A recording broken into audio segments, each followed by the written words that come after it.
Yeah, hi everyone, and welcome to another episode of Fury the Outlands Final Mix. No.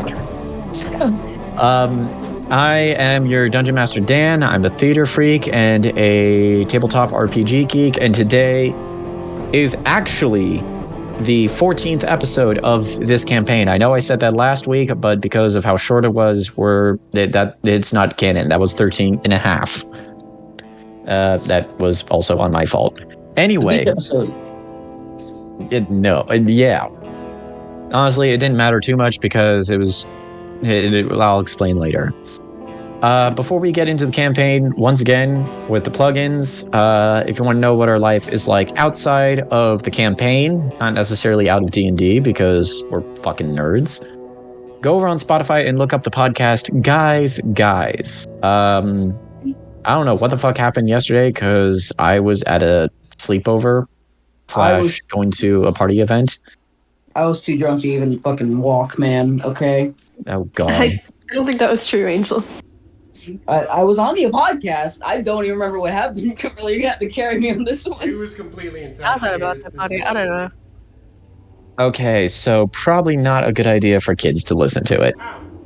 Just in It general. should be a good idea for kids to listen to any of our shit. No. Yeah. All right. But yeah, we usually do new episodes of that every Saturday. The only other thing I will say as a PSA is that on Sunday the 23rd, which is 2 weeks from now, we are not going to be doing a session for the campaign as I have a theater meeting to get to around that same time, and I don't really feel like juggling. So we will be taking that week off for this campaign. Whether or not there's going to be a one-shot, that's up to all these other chaotic sons of bitches. Except for Roz. Battle Tower. Battle Tower. Yeah, Battle Tower. Battle Tower. I came up with. We came up with that together. Oh yeah. Honestly, a whole battle tower thing, it would probably be more of a mini series than an actual one shot. But you know what? Go for it. It would make more sense for a mini series, but we don't have that kind of time. We can do it in between campaigns. If that makes sense. Yeah, or like whenever there's a moment where we're all like the DM just decides to drop out because.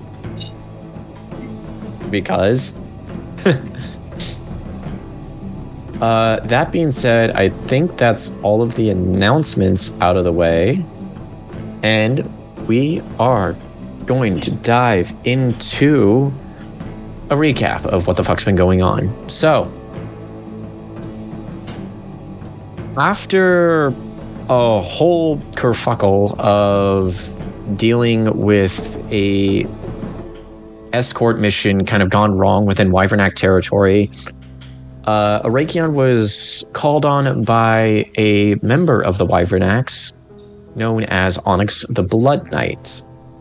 However, in this instance, instead of kind of going out to hunt either Arakion or the person from the escort mission down, Onyx offered Arakion a spot within his little side organization outside of the Raider clans known as the Coalition, whose duty was to whose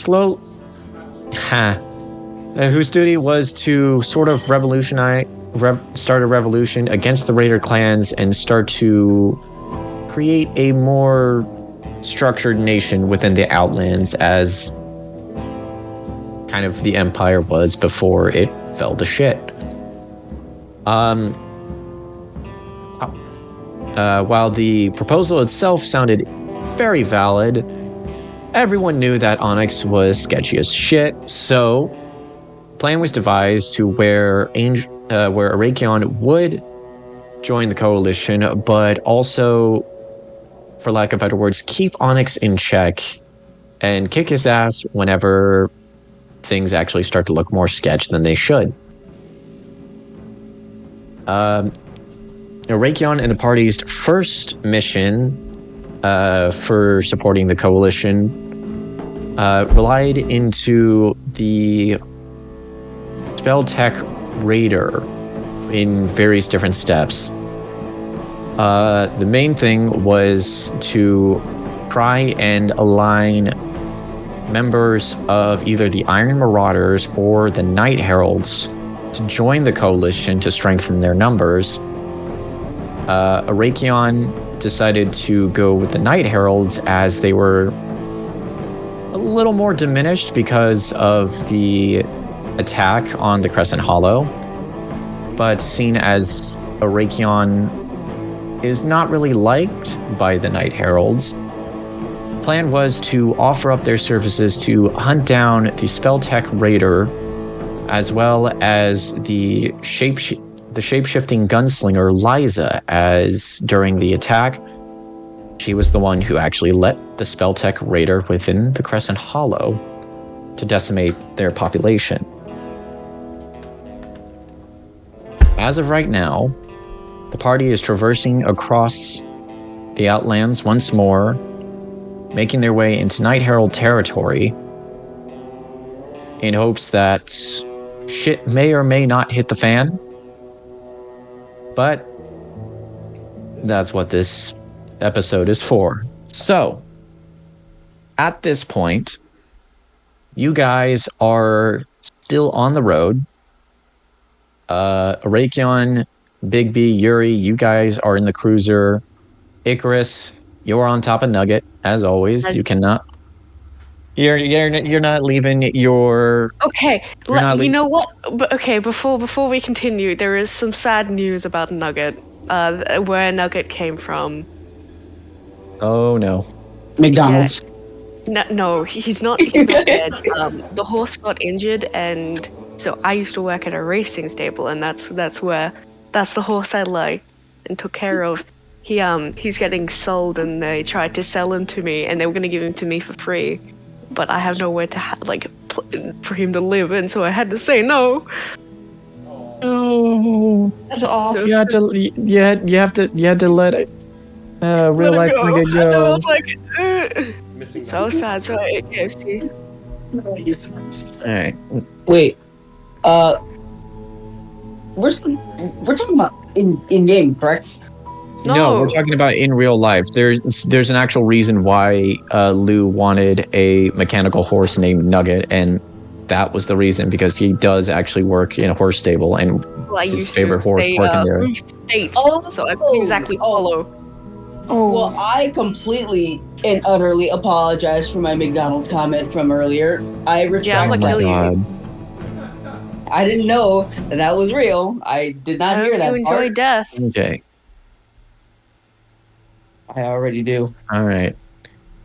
Okay. So, with that said, and with real life Nuggets memory living on through this campaign. Salute. Have to respect. Yeah, this is why Nugget can't die. Respect the Nug, man. Respect the Nug. Respect the Nug. Respect the Nug. So, also traveling with you guys is the halfling member of the Sisters of the Flame, Rogue, who in this moment is going under the alias of Tracy Drake. We remember that last name. I wonder. Yeah, nope. Call back to fucking Void Omnia. Someone's gonna die. Can I kill her? No.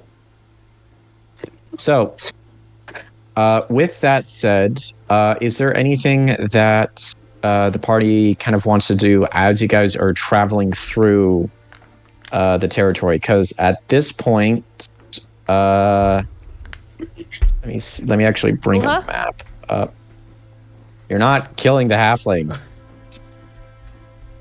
You kill Rogue, and I kill your entire godly. So, I thought you were going in a different direction. I was gonna be like. So yeah, so you guys originally started out at the Temple of the Sands, and you guys are making your way over. I don't have it marked as this because this is a very outdated map, but Crescent Hollow is the one that's kind of pinged kind of around here, I believe. I don't remember 100%. So it's going to take I think a little over a week for the entire journey, but I'd say at this point you are at the very least a few days in the trip. But if there was anything else specifically that you wanted to do or like talk, or if you wanted to like talk to anyone in particular, I don't fucking know. Speak now or forever hold your peace as you're traveling. I have a thing. Okay, so for the people who weren't here yesterday, last time, I suppose you guys don't really know the full plan of action, or are you guys good? You guys already know enough. And this is me asking out of character. Yeah, so I this think I would vaguely kind of get be the bit. Yes, so this is kind of pitched towards Roz and Lou. You guys just kind of feel Is good at Onyx- where everything's at right now, or Yeah, Onyx is the one that was trying to get rid of all of the clans in general, right? Yeah, he's trying to overthrow them all and trying to make a cohesive country. As the Outlands. Kind of nonsense like that. Well, kill him. Brilliant, got it. All right, so y'all don't need anything extra, like no more extra information. Y'all good? I think I got it. Well, I think he's one of my favorite NPCs. Onyx is cool. I like his real voice. hard. I like his voice.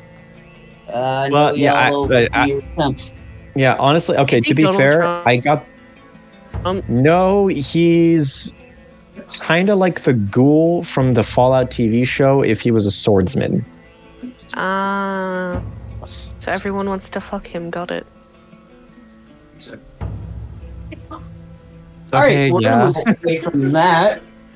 But Have you not seen the things on the internet from that Not fucking seen ghoul? one. I'm like, please, Okay, I want to watch the show now. Okay, but that being okay, fair, but also, do you not remember that Rule 34 exists? Oh. True, everything. I think I found something the other day that, like, we went looking to try and find something that wouldn't be on there, and I think I found something. I forgot what it was, though. Okay, I before can't- we get into that. yeah, I was about to say I can't believe we're about to go into that. Right. All right. Well, I guess if everybody's clear on the plan, then I'm good. I will hold my peace. Pieces?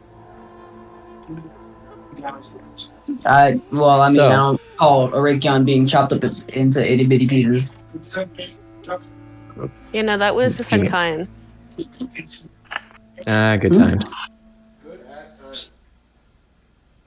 All right, so that being said, actually, I'm just gonna do it in a rotation here so we don't interrupt.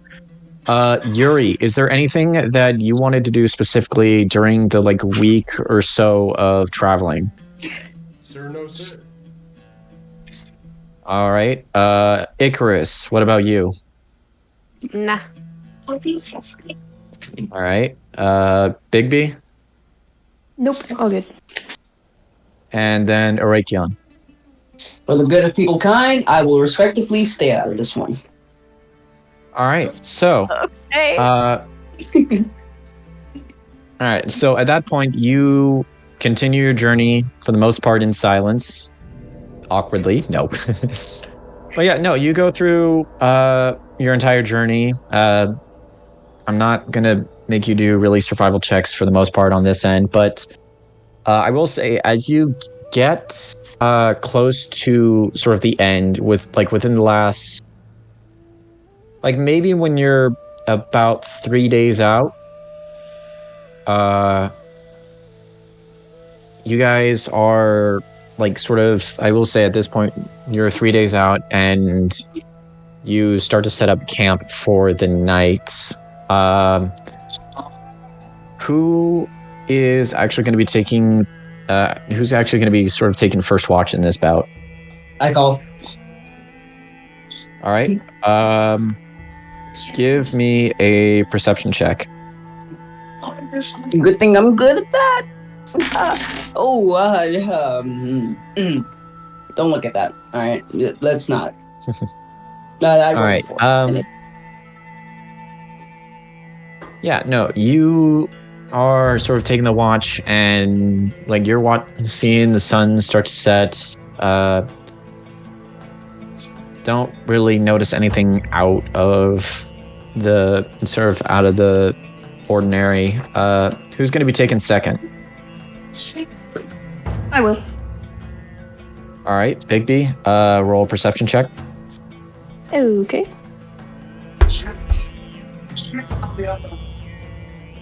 16. All right. Yeah, Bigby, you take up after Raytheon. You sit for a little bit.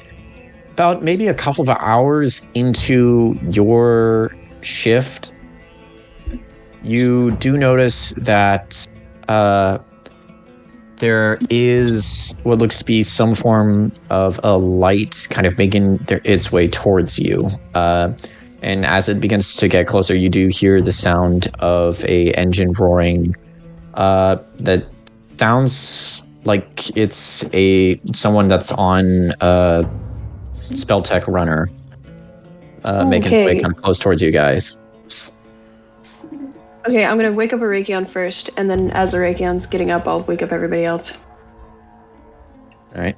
Yeah, Raytheon, you literally not more than a couple of hours after you fall asleep, you suddenly start to feel something shaking your body, and as you sort of start to open your eyes, you see Bigby looking right over you.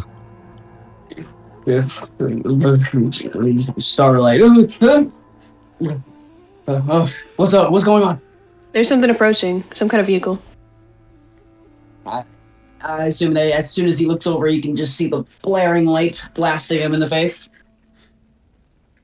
Yeah, no, at this point, yeah, no, it is starting to get a little bit closer, and at this point, everyone kind of starts to get a little roused up from the sound of the engine and the lights making their way.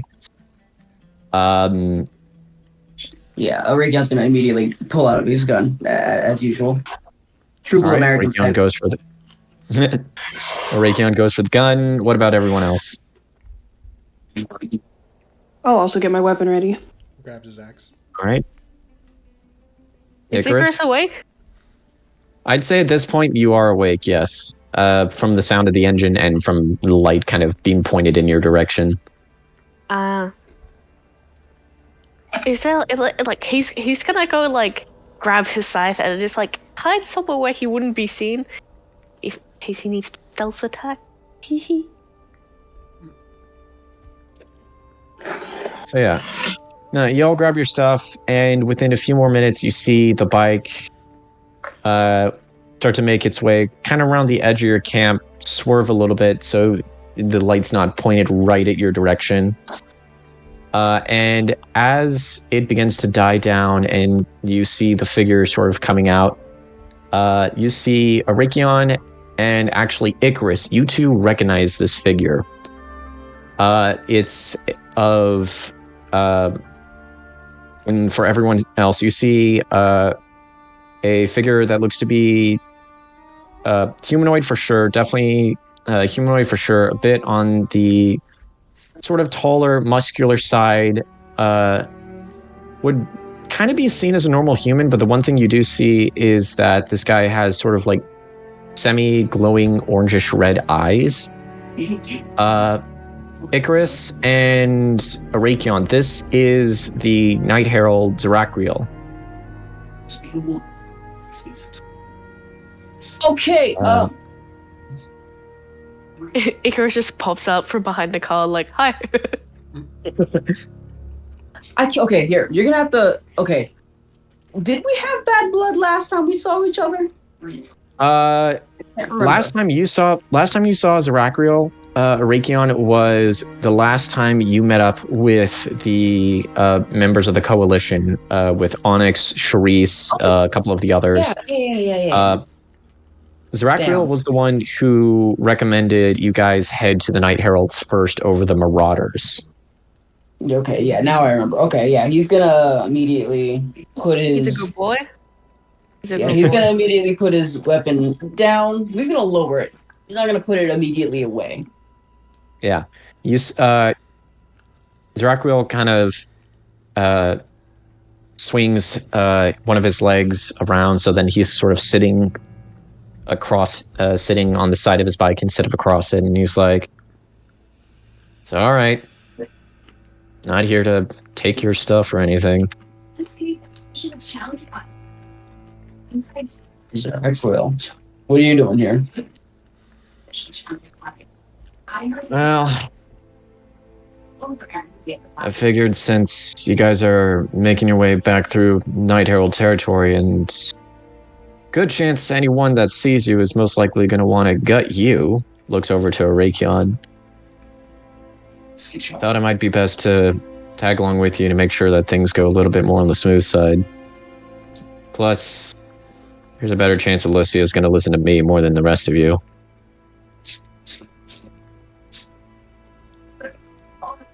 What about the others? Are they still out doing their own searches and missions? Onyx has his own thing going, and as far as I know, Shreeze went back to Kyleona. As far as the others that you guys don't know, at this point, not really your prerogative. Oh, big words. Don't pull anything funny. I get pretty trigger happy when action hasn't happened in a while. And then he sheaths his weapon entirely. We're all on the same side here at this point, no matter what our past was. That's something I have to get used to. So you'll have to excuse me. Alright. I will admit that probably getting to you guys in the middle of the night wasn't the best option, but it was either that or catch you in the morning, and I'm fairly certain it was, at that point, it would be even harder to catch a hold of you guys. Shit, sorry, that's my...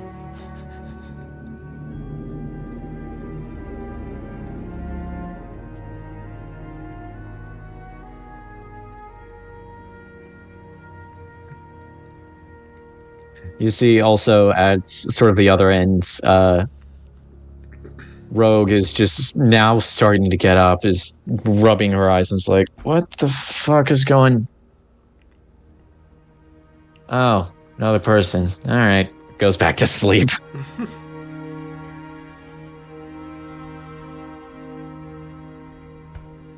And yeah, at this point, you guys have Zeraquiel in your party, as well as Tracy Drake. Quote unquote. Quote unquote. I actually don't have a character sheet for Z's, but you know what? I'm not expecting combat quite yet. So yeah, no. The rest of the night goes by. Zeraquiel kind of sets his stuff a little bit further from your guys' camp, not necessarily bundling up with the rest of you. And for the most part, the rest of the watches, no matter what turns they are, go uninterrupted.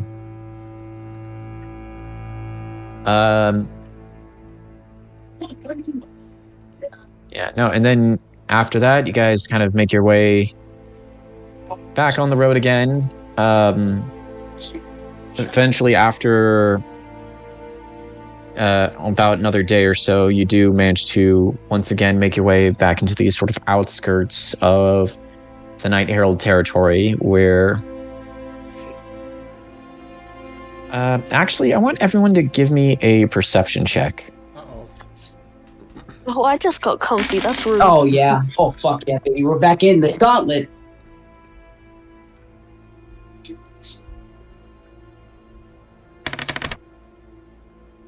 I was wondering when my good rolls was going to appear, and, you know, Eventually. the cards are forever in my favor. Or the Right? dice. Yeah, that's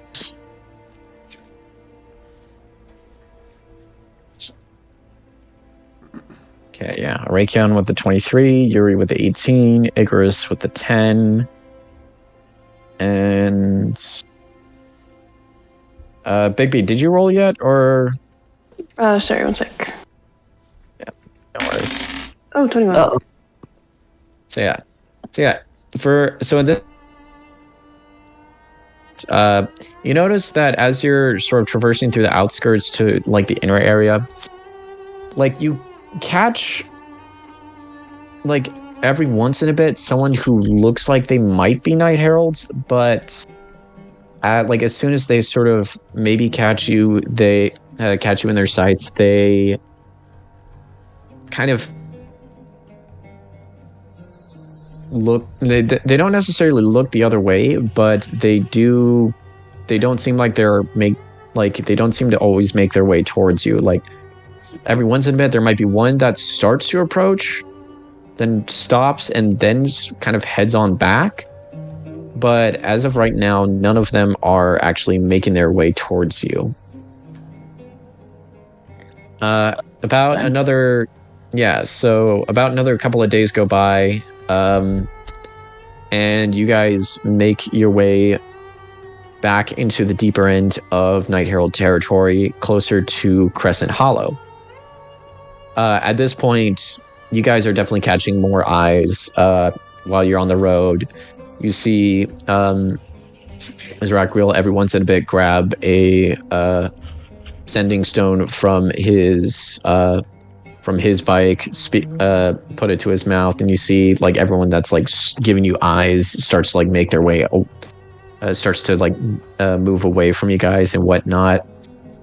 As you guys make your way back into the cave where all of the other stuff is kind of parked, all of the vehicles for the Night Heralds are parked.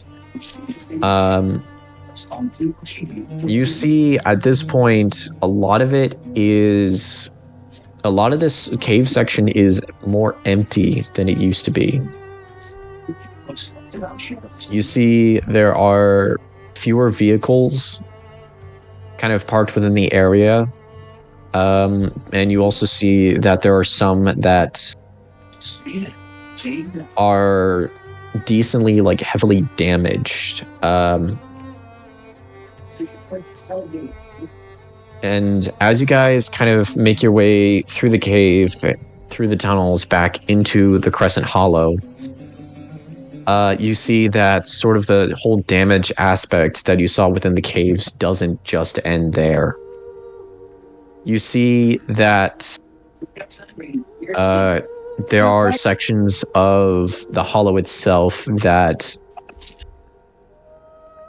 look like they are still in sort of ruins. A good chunk of the buildings are destroyed or charred in ash. You see that the sort of members of the Night Heralds that are sort of walking around, you see that most of them have like some form of bandage wrapped around them. Like you see one with some around his ribs. You see one with like sort of around his head. And as you guys are kind of walking around, it's definitely a different energy that you can kind of feel around compared to the last time you were in here. Almost like it's a sense of broken spirit within the clan itself.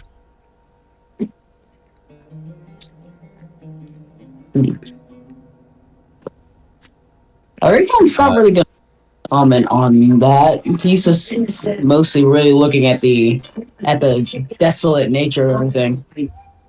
Yeah, you do see that as you guys are making your way through the hollow, there are a good chunk that look towards Arakion and the rest of your party. Whispers are kind of starting to be passed around a lot more. Yeah? Oh no, I was just leaving. Oh. Okay. Yeah, you see, as you kind of continue to make your way through, you see here that people are like starting to now scatter whispers along each other. most of which you can't really catch, but considering that it started as soon as like everyone like started to set their eyes on a Raytheon, you can assume that it's not really good. This kind of continues as you make your way sort of further within the hollow up to the manor in which Alessia is at. You do see that there are still guards there. They sort of look more tense, intensive than last time you were here. They immediately start to catch Rakion, but Zaraquiel speaks with them. They're still kind of on guard, but they do let you through into the manor itself. Once again, this time around, still asking you to relinquish weapons as you're making your way inside. Do you all comply with this and turn over your weapons?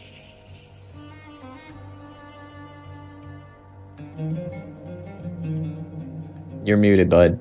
Oh yeah, I keep forgetting. I wonder, do I still? I'm gonna check my inventory. Okay, so I see that I still have it. I have the small pistol that I hid from her the first time. So, yeah. You know what? We'll indulge them this time because last time he was like, I don't wanna, but now he sees that you guys were wounded. So what else could you guys do? Yeah, fuck it. He'll give him this weapon, but he'll keep his tiny pistol on him for safety. All right, I'm gonna say make a sleight of hand check. Ooh. All right, here it goes. Oh. All right. Yeah, you relinquish your main firearm. You keep the smaller one hidden. As far as you can tell, none of them have seen it. Do the rest of you guys relinquish your weapons? Yeah. I will. Bigby? Yep. All right. And just for the sake of... Yeah, so you guys relinquish your weapons. You make your way through the manor itself. Back up the stairs to the set of doors in the sort of meeting hall area where you guys had dinner before. This time, when last time you saw it, it was kind of all in sort of set for a more not necessarily festive, but for a more dining experience. You see this time around, the room itself is fairly scarce. At this point, there is one large table set kind of in the center. Various maps and documents are scattered across it. You see the walls themselves, like everything else in here, look damaged, between bullet holes, slash marks, a few other things that you can't entirely distinguish. And standing behind the table itself, you do see Alessia Shade. This time around, instead of wearing any form of formal attire, you see she is decked out in a set of black metallic armor. Various different insignias kind of set within it, along the chest, along shoulder plates. She also has a couple of scimitars of what looks to be the same material across her sides as well. As you come in, you see that she's talking to one of the others, looks at the doors, sees Zaraquiel first, sees a Raytheon. You can see the mood just like changes immediately. She rolls up the paper, passes it to one of the other members of the Night Heralds, and is like, get this to the party out in the outer area. Let's just hope that the Reavers don't end up attacking again. You see the Night Herald nods, immediately starts to run, kind of slightly goes slower and like scooches off to the side of you, and then starts running again. Alessia then turns to you guys and goes, well, you guys definitely have a lot of balls coming back here. Believe me, we wouldn't be coming back here if we didn't have a good reason to. And I see this time you are coming with my new weapons specialist. At the very least, my tactician. Insurance. You're not holding him hostage, are you? No. Just merely a means to get an audience with you. We have business to discuss. Make a persuasion check. Oh, no. You're so charismatic. You're throwing them all at me, man. I don't know how to do it. I don't know how to do it. You said persuasion? Persuasion. Oh. Hey, buddy. Hey. Can I do a thing? Can I roll Yes, okay. you can roll luck point. Okay.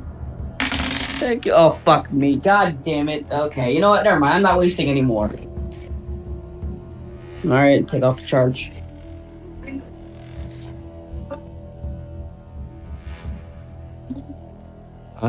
Let me roll. Alright. You can see that she's looking like directly into your eyes, Arakion, as you're saying this. And it feels like no matter, you can tell that and after that she kind of adjusts herself to kind of stand up a little bit more after leaning over this table.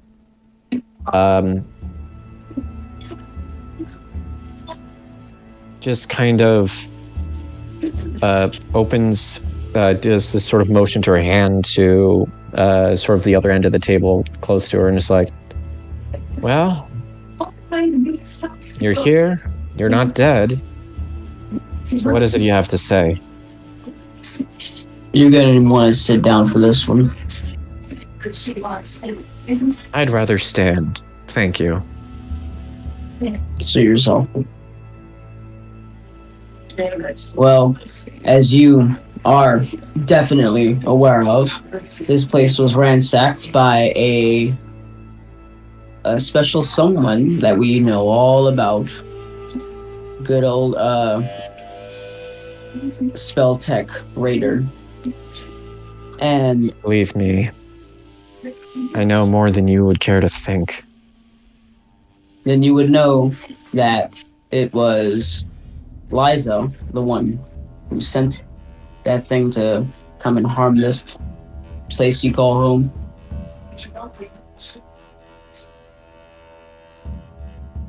I am aware that she is the reason that that thing found out where we are, yes.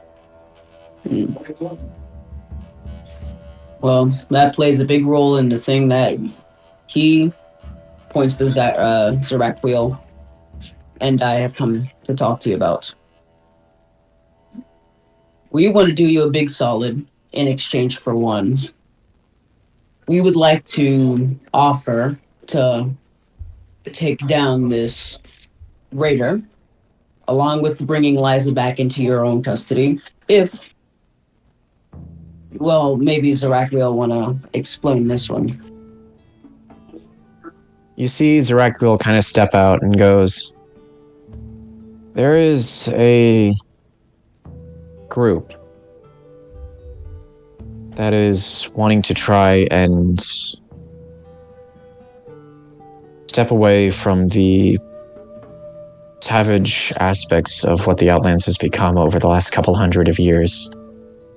Turn this place to being something of a structured nation, something that would hopefully be more beneficial to those who are at this point considered factionless, nomads, such and the like. Whether or not you choose to be a part of it as a person, I understand completely, but I think it would be wise, as the Night Heralds themselves are, just get to the point.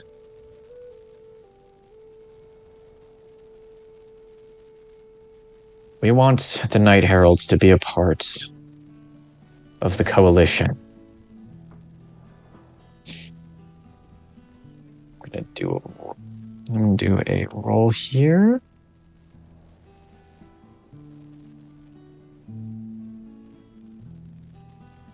And I'm gonna roll.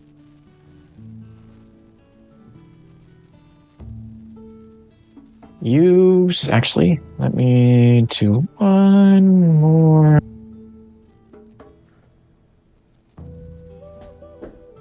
You see, she tilts her head to the sec and go, coalition? Can't say that I've heard of it. Tell me, why would I join a group that at this point has no real reputation, no real presence within the Outlands?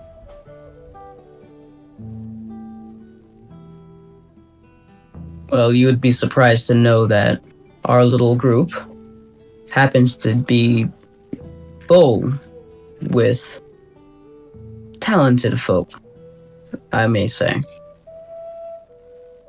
I have to admit, I was a little bit surprised when they came to me, but when I finally joined, I saw how ambitious yet skillful these people are. And you, as I'm pretty sure, as of recently, would be interested in, you would want this entire place, to be part of something bigger, larger. Something that we don't have to worry about any other clans and other factions trying to take over. You have your pieces of land still to yourself, but it's all governed under one big body. Plus, that pretty much nips the Reavers in the bud, which I know have been a thorn in many of sides. They've definitely been increasing their attacks along our borders more often than late. Tell me, who happens to be at the head of this coalition?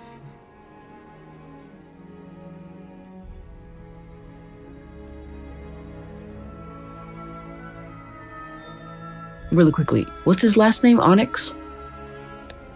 You never got his actual last name, but what you do know, the only thing you do know is that Onyx's nickname was, Onyx's nickname throughout the Outlands is the Blood Knight. Well, he goes by the alias Onyx the Blood Knight.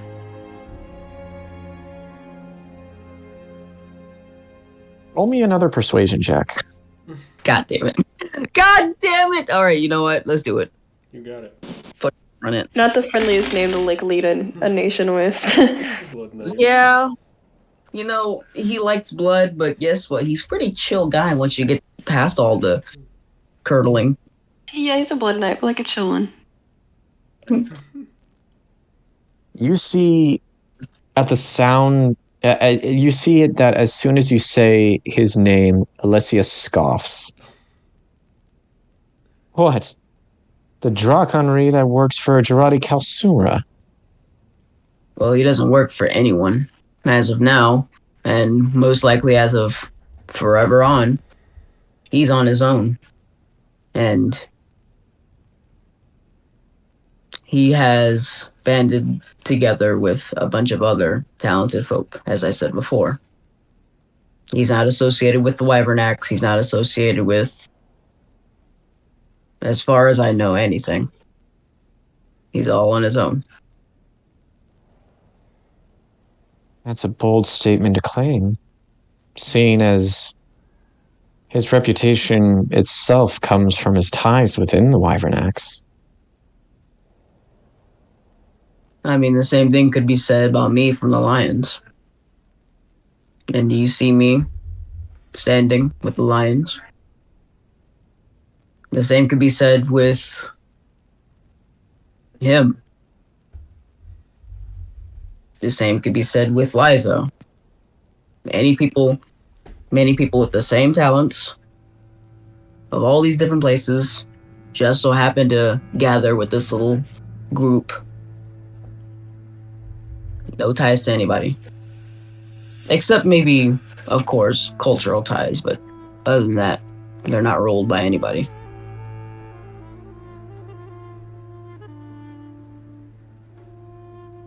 All right.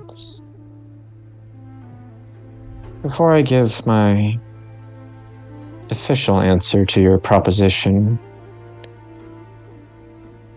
I would like to ask you this, and if at all possible, I would like you to be as extremely candid as you can.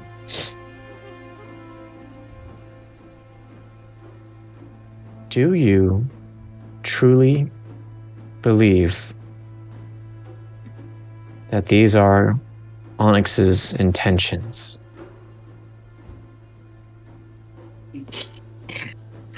Yeah. Pause the game. Hang on a second. Give me a fucking second to think. Hang on. Oh, shit.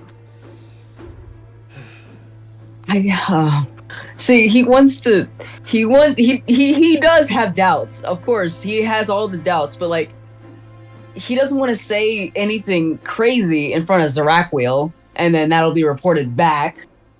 I'm in a bit of a pickle here, you guys. You gotta help me, please. I think... Oh, man, this is tough. I think... Man, Onyx is definitely bullshitting. There's some shit he's not saying. But that's the thing. Yeah. I don't think he's bullshitting, but I think he's up to something alongside that. Yeah, there's... Or some kind of, like, alternate, like... And I get to, this, that, the third, like XYZ at the end of it. Yeah, like, maybe. I get the feeling that this is this thing that he's doing now, I feel like that is, on the surface level, that is what he wants, right. But there is something that runs deeper, I feel. Yeah, means to an end. Okay, what you say is like, I am a naturally skeptical man. But I believe what he has said he does intend. Oh, I'm sorry. Hang on. Man. Because I'm trying to think, like... What else... So Onyx has said, like, his end goal is, like... Also, knowing Daniel... There's something. Okay, but that's meta. There's something. Okay, I am right here. Do you want me to just silence myself so you can work it all out, or? Listen. Yes. Yeah, it's meta, but. All right. So here's what I'm gonna do. I'm gonna give you guys a chance. I'm gonna give you guys a chance to talk this over, if you need to. I'm going to deafen myself, and you guys can at me when you've come to your own little talk. Sound good? Sound good. Bye. All right. 3, 2, 1, Okay. Agree/disagree. Fuck Onyx. Yeah. I'm back. kill Onyx. Okay. Okay, well, I half fuck Onyx. All right, How do you do that? I half him, half it. One Why do you side have and to? one side in, one side out. No, I don't know. Okay. I Yes. don't know. Okay. Yeah, In terms of when I'm talking about Arakion, Arakion is fully 100%, skeptical. He maybe believes that there's something there. There's some truth to it, but he still hasn't been fully convinced. Really, much of any convincing. Then He's still that's what doing. you say. You Yeah, I say agree with. I believe there's truth to it. Yeah. Okay. Just Not tell really your- saying I'm. But it also leaves you room for later when she goes, "How did you, you said you believed it?" You can say, "I thought I said." You can say, "Oh, I did say there was truth to it. I also just didn't want to say how skeptical I was because of the men standing behind me that can report me back, and then shit goes to face." Yeah. I think he. Yeah. Okay. Now, hang on. Before we go back into it, how do you guys feel personally? Not your characters. You personally. I personally agree with Arakion. Yeah. Me personally, I'm hungry. That's also Sorry. fair. That's fair. So you want to eat Onyx? I had knew to it. make the joke. I knew it. I'll eat Onyx. For me, I'm half skeptical. Me personally, I think that Dean kind of does want to, but that could just be me being a fucking childish idiot. I don't know. Maybe. I'm in the camp. I agree with Arakion. Fully, there's just something he's. I mean, with the title like the Blood Knight, there has to be a card of his sleeve or something. I refuse to believe it's I just definitely think of something. Yeah. Yeah. I refuse to believe it's just I'm gonna do this in the name of justice and then make everything no. Yeah. If the Dark I Tower believe he's can do gonna anything. Donald Trump it. What? What did you You say? heard me. No, wait. What did you say? He's gonna Donald Trump it.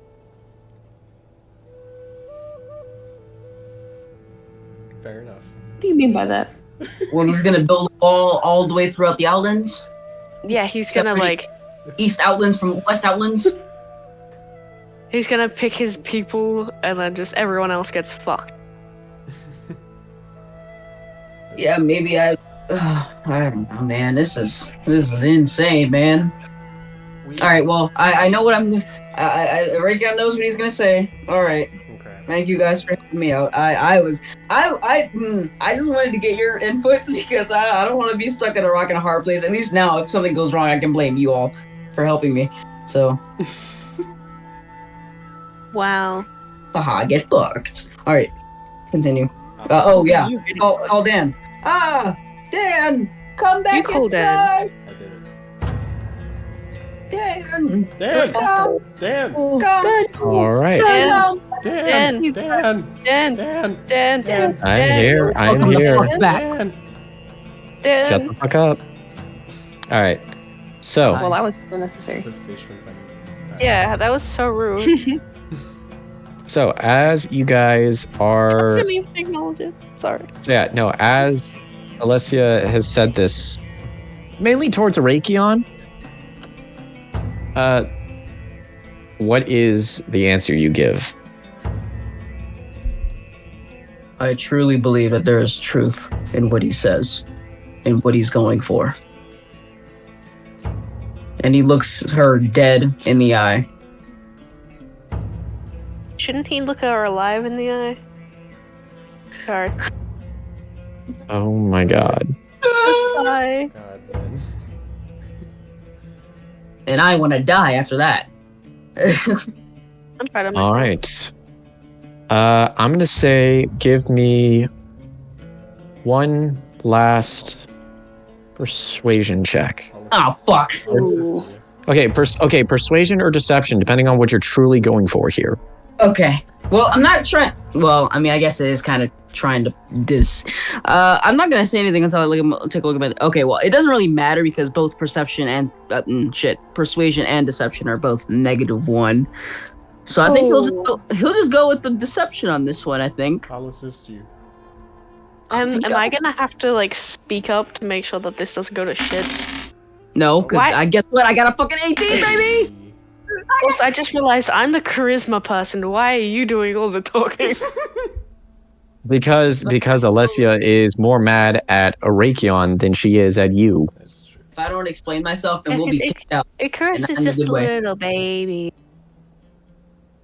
Baby. Now He's just a I am baby. going to roll. What murder? Yeah, a baby I want to kick. Fucking punt across the football field. So you see in this moment, as you answer that, Alessia is like staring directly at you. It's this sort of smash moment of squinting eyes between Alessia, between you. Tension seems to build up a little bit more. She breaks the eye contact, looks to Zeraquiel, and goes, "And you truly believe that he is the right one? He is our best option, my lady. Very well. But you will be responsible for his and his party's actions. Very well."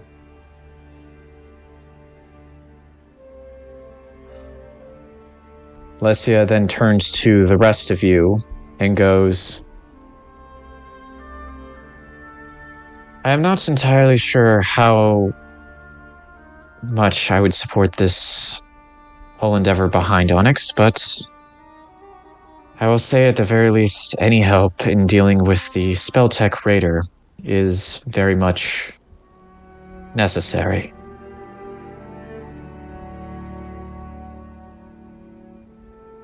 And we will dispatch him for you post haste, along with, that is, assuming that she will be where he is.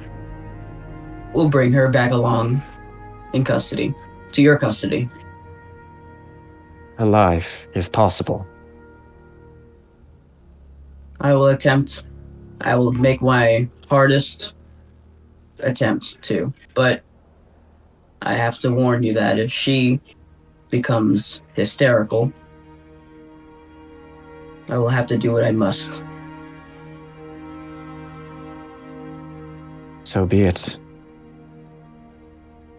She pulls out a map from the pile. Sorry, I'm doing a little bit of retweaking here, as during that time I actually made a character sheet for our lovely Zeraquiel, as he is now a part of your party, as well as Rogue. Yay, we got a 6 people party now, yeah. Jesus Christ, and 2 of them are NPCs.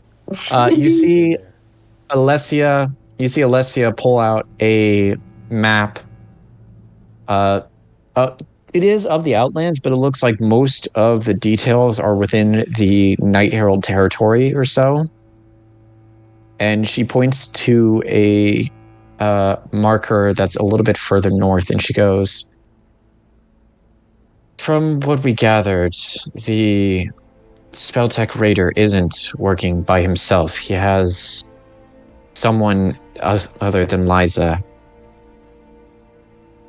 But it doesn't seem like this person is subordinate to him, but at the very least, he is subordinate to this other person.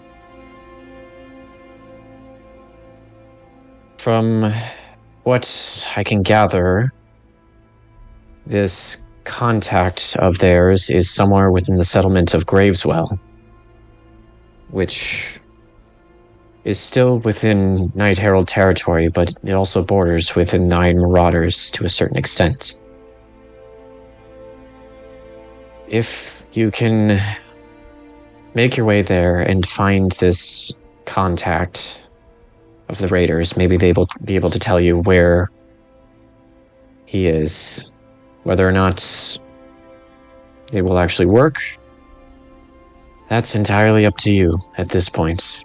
And as of The only other thing that is of more importance is defending our borders from Reaver attacks, as they have been increasing exponentially over the last month.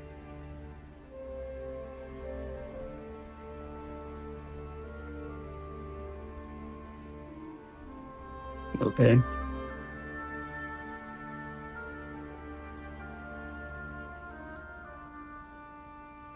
And he's sort of thinking to himself, trying to mostly good. I mean, he doesn't really have a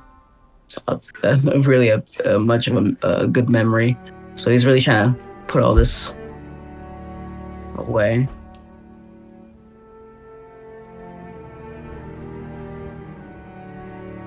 She sets the map off to the sides, looks to you, and goes, "Now, to be clear, just because I'm setting you out to do this doesn't mean I entirely trust you. Albeit most of what occurred has been mistakes of my own, but that doesn't mean that I still will forgive you for the various aggressions which you may or may not have deserved." Well, two things. One, I don't blame you. I wouldn't even trust myself. Secondly,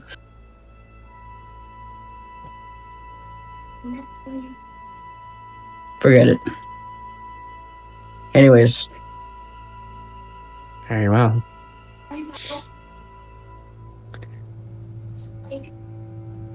Graveswell is about maybe a few days' travel from here. If you'd like, you can restock on supplies and refuel your cruiser while you are here. But please, do not stay longer than you need. I'm not the only Knight Herald within the Hollow that has taken a disliking towards you. Though, with Zeracriel at your sides, you will at least be safe. Just maybe a few stares and insults. nothing I haven't handled before. No amount of verbal damage could ever undo.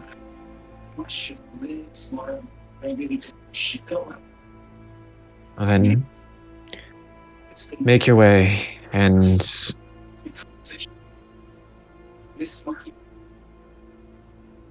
hopefully we can finally put this all to rest. Hopefully. And then he turns back away and looks to everyone else. And he like nods, like, y'all ready for this?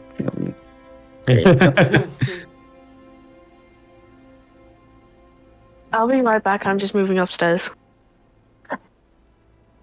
Also, sorry, what was that, Lou? I'll be right back. I'm just moving upstairs. Alright, no worries. also, I something. Us coming to Alessia like this, no shade thrown to them or anything, but we have turned into Sandy, Outlandy, Jehovah's Witness for a new government. Yep. Oh my gosh. It's Like, hey, but it's just less. It's just less religious. Yeah, it's more political than anything. It's like, hey, Now, have you heard about our Lord and Savior Onyx Nightblade Blood Hunter man guy? Yeah. yeah. All right. So I will also say during that whole conversation, since most of you were actually kind of silent, I'll do this kind of in rotation. Yuri, what are you kind of doing / thinking as this whole conversation has gone down? Yuri wonders if Alessia has ever had any face-to-face with Onyx at all, and what Alessia is planning to do when Slash if we bring Liza back alive. I'm gonna say give me 2 different insight checks. One for the Onyx thing and then another for the Liza. Yes, sir. For the Onyx thing, 8. Okay. The other thing, well, a 5. Oh. Yeah. So you're looking at this whole conversation, this back and forth between Alessia and Arakion, and you're not entirely sure what the hell is kind of going on through her head as this is happening. But I mean, she hasn't killed Arakion yet or any of you, so that's a good sign. That's a start. All right. Anything else on you, or is that kind of good in the moment?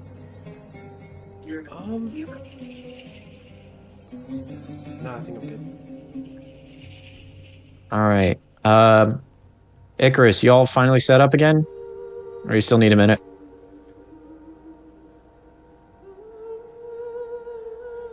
I'm guessing he needs a minute.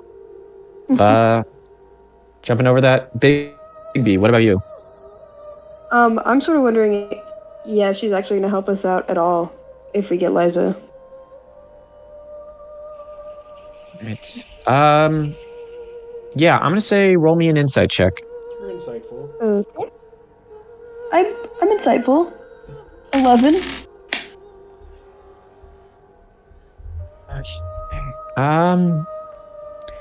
I am now actually gonna have to do a fucking whisper DM. Oh. Oh. It's a whisper. Damn it! Guys, this episode is brought to you by D&D Beyond. No, it's not. I have to clarify that. It very it's not. sadly isn't. Yeah. Our Oh. episode sponsored by the critically acclaimed MMORPG Final Fantasy XIV Banded Free Trial, which is complete through the entirety of a Realm Reward and the award. Oh, and now my Discord doesn't want to work, so I can't read if you sent it to me or not. Hold on, give me a second. You're up to level 70 for free when it was just 60 sites. The pause. Oh, well, that's enough of that. Okay, there we go. All right, that just got sent to your DM, Roz. That is a fucking massive ass. Oh my god. Fuck. Fucking spider on the wall. All right, Sorry. Icarus, you finally back with us, buddy? Hey, Lou. We can. It's gone Damn it. forever. Yeah. Yeah, nope, he's gone. He took a nap. Okay. I miss him even more. All right. So, yeah, with that being said, and with the end of the conversation reaching its peak, do you guys now leave the hall in the manor? Or are you just kind of following a rake on where the fuck he goes at this point? I think we're ready to depart. Alright, sorry. I had to get rid of that spider. Would you say, Mr. That's Dan? fair. Are you so after the conclusion between you and Alessia? Are you leading the party out of the manor, or are you just doing something else? Oh, that is if if everybody else is like ready to go out and wander about the square, or I guess in this case the crescent, would they what would they do? Arakion, he's mostly, if once he gets out of the manor, he's just gonna work on the car and get any supplies. Okay, so yeah, no, you guys make your way out. Arakion, you head back to the cruiser to you head to kind of work on it a little bit, get supplies and whatnot.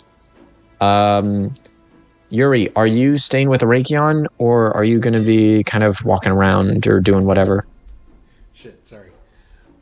I'll just be hanging out with Arakian. All right. Same for you, Bigby?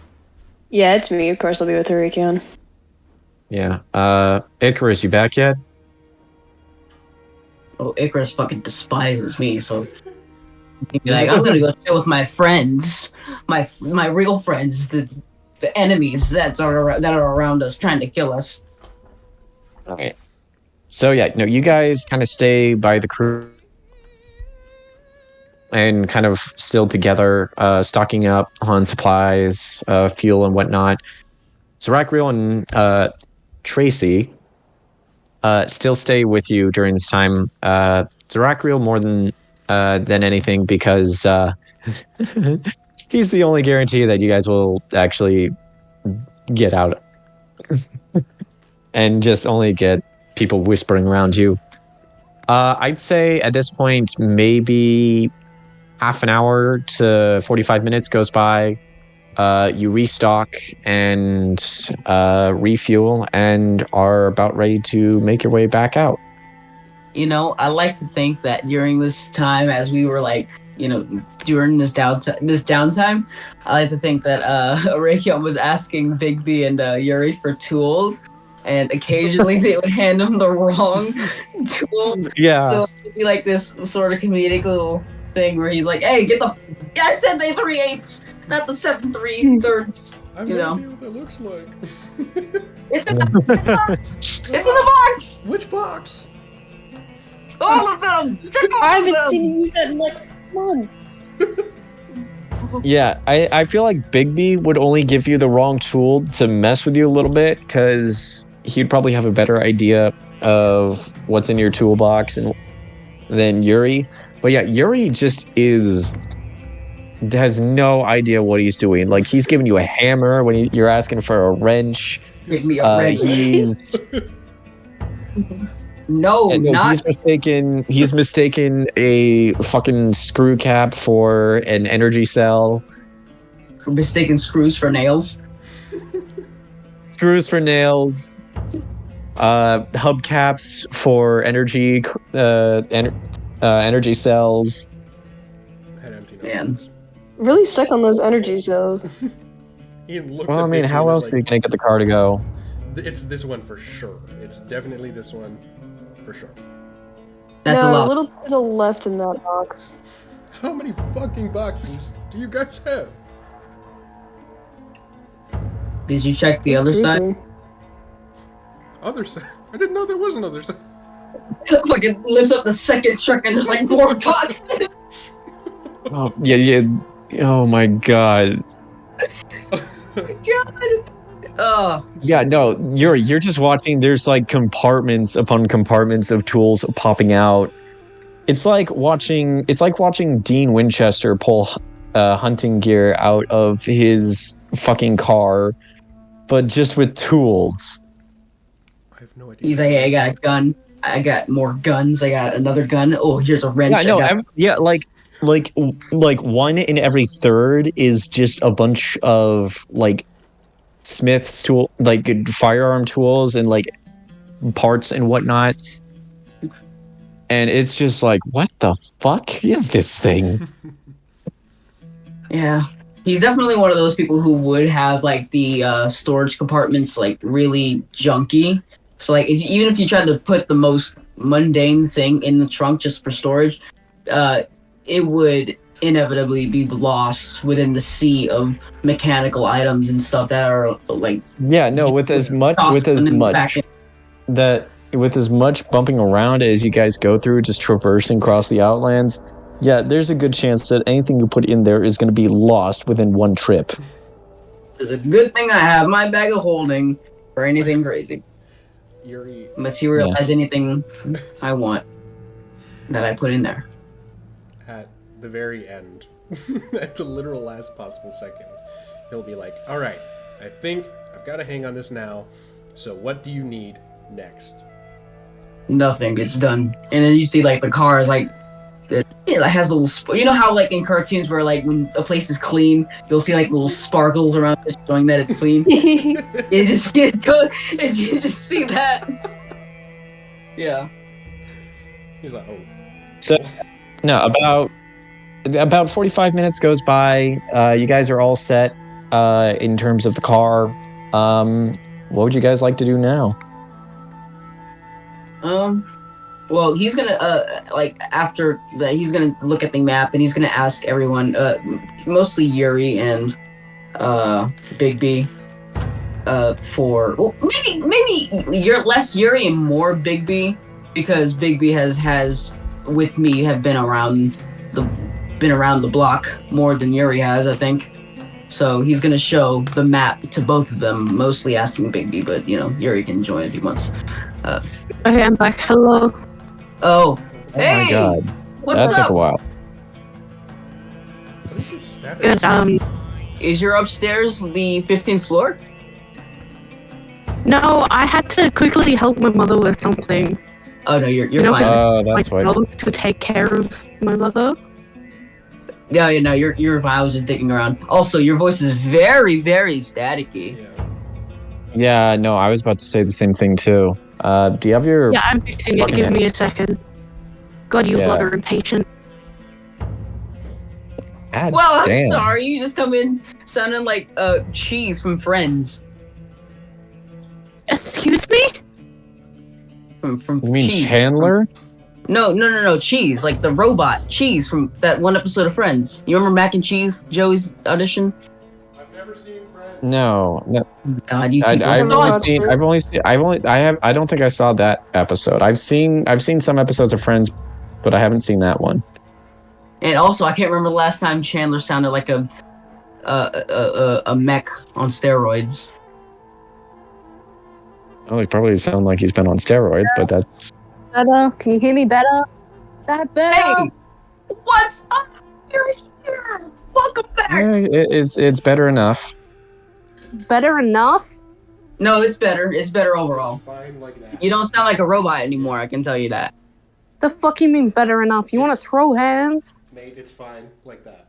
Well, I mean, I can't really detach. I would if I could. You into that? All right. So, with that said, yeah, to kind of catch up with you, Icarus, it's been after the conversation with Alessia. Now it's just been Arakion, Big B, and Yuri trying to fuel up and kind of tweak on the car for like 45 minutes straight, and it's just been a montage of Big B and Yuri just grabbing the wrong tools.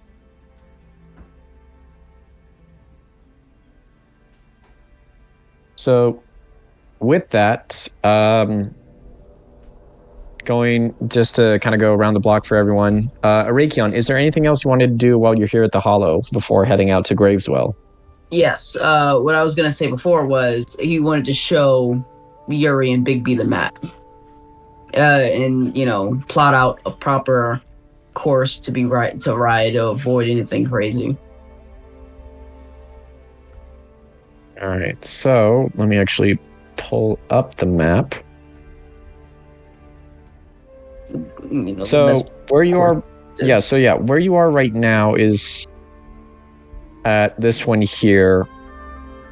I'd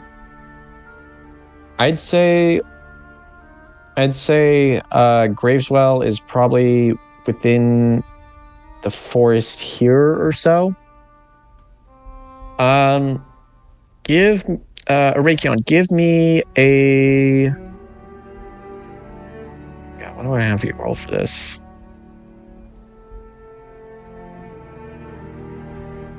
Give me a survival check, actually. Alrighty.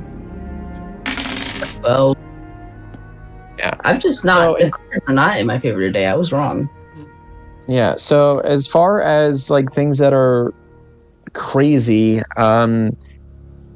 because like Alessia was saying, Graveswell is like a little bit further north from where you guys are at the Hollow. So it's not, so there's, first off, good chance you're not going to be running into the Reavers, or at least you're not going to be heavily running into Reavers, and you're not going to, excuse me, you're not going to be running into any clans that are out to get you at this point.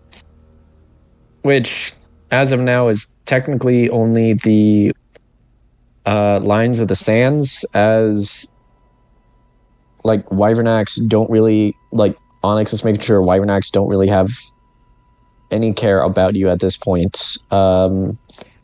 And like you're neutral with the sisters and like the marked militia, you just kind of leave alone anyways, so they've never really been a problem. And we're on thin ice heralds. And you're on thin ice with the Night Heralds, but I mean you have Zeracriel with you, so it's better. So you're in a decent enough position to where they're not going to end up attacking you. Perfect. All right, then. Yeah. All right, then. That once I guess he discovers that this is all cool and well. He looks to the both of them, and he's to both Yuri and Bigby, and says, "How many stops do you think we should take along the way here? We want to be as prepared as possible, but I fear that stopping too much will make us lose unnecessary supplies."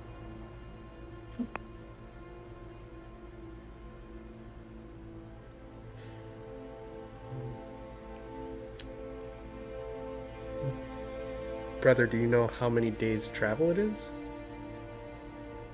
Do I know how many days travel it is?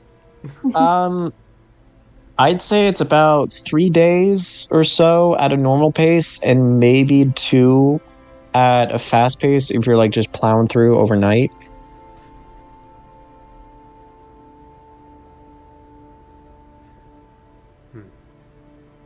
Oh, okay. I thought I thought. So about 3 days regularly, and if we really wanted to speed up and get truck through it as fast as possible, maybe about a day and a half, give or take. Big B, Ethan. But the risk, I will say, it does come with us being a little bit more tired. And then, Big B, you. I'd say we can shoot for 2.5 days. Okay. So however many stops we're able to make, we're trying to get that time. All right, so I guess we'll travel halfway through. We stop once for a few hours, not too long for a long night's rest, but just enough, and continue forward that all the way through. Sounds good.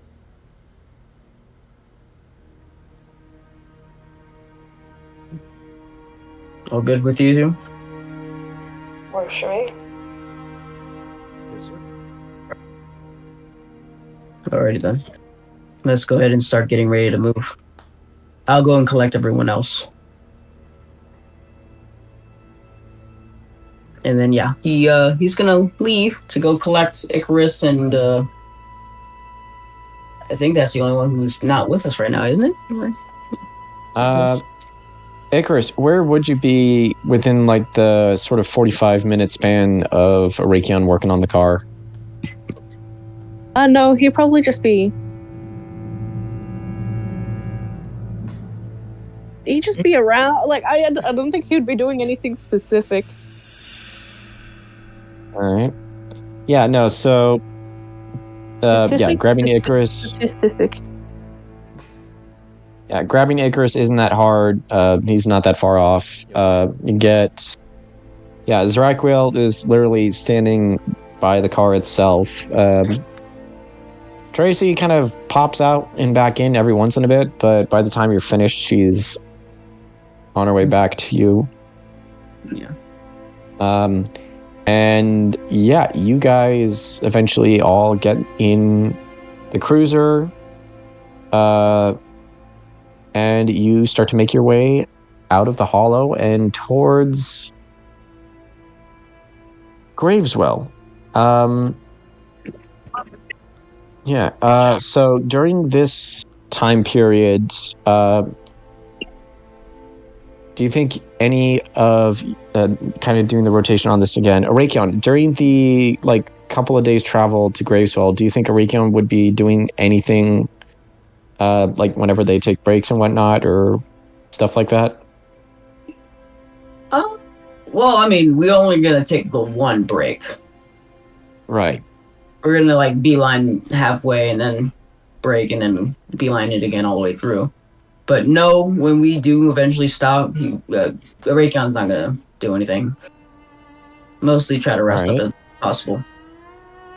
Yeah. Yuri, what about you? He'll again, I have no idea how he sends it, but he will write a letter to his wife and kids and just be like, adventure is taking a little longer than I thought. Please keep each other safe and warm. Fire is always brighter together. And be safe. I will be back soon. Don't know how he sends it. All right. All right. Icarus, what about you? Anything you want to do in these sort of couple of days travel? No, not really. I've got no ideas to fuck with anything. That's a first. Big B, what about you? Basically same. I'm just gonna rest up. Yeah. I did have to do really quickly. It pertains to Yuri.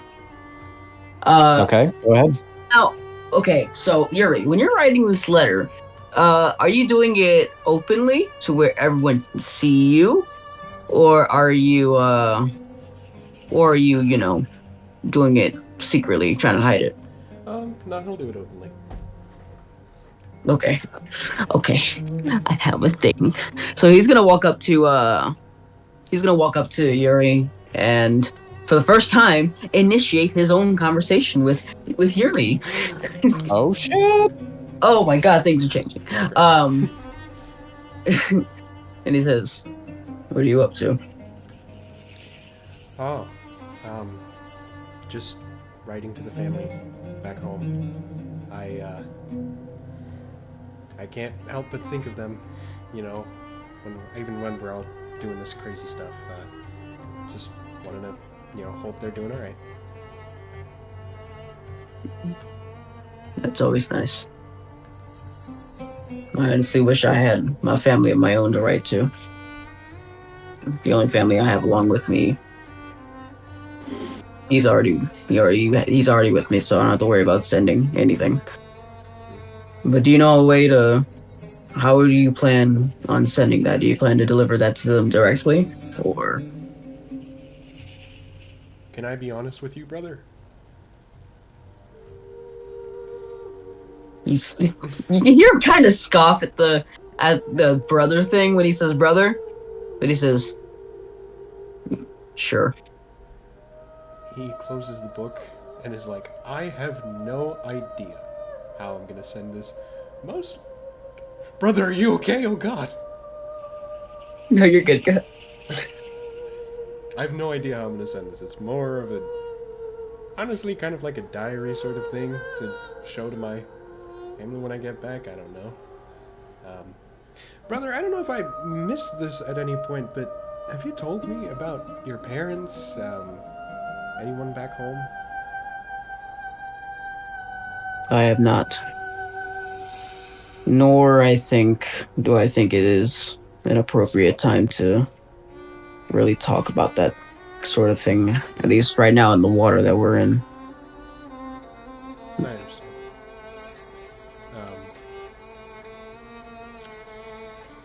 Well, the thing that I mainly wanted to, now that you've given me that answer, I may have a way that you can send it to them. Yeah, that is if you wanted to. Sure, I would love to. All right.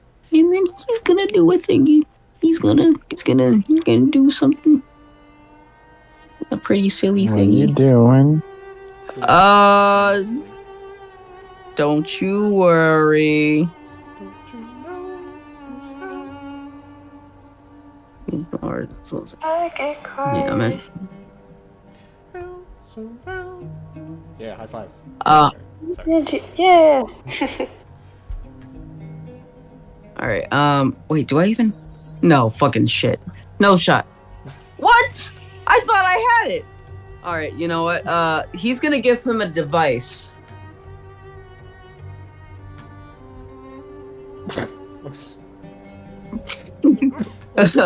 I guess I should be a little bit more specific. Okay, so he uses he's gonna give him a device with the ability to record a message. Oh. Okay. Yes. Wait, hang on. Oh, never mind. Shit. I forget that you need to actually like touch them to get the message. Caveat. It could be hurt. Yeah, never mind. And I don't know why I also thought I had another method, because I thought I had message and I thought I could send message. Message is, I will say, message is only at short range. Yeah. The spell that you're thinking of that can be anywhere is the spell Sending, which is either a second or a third level spell.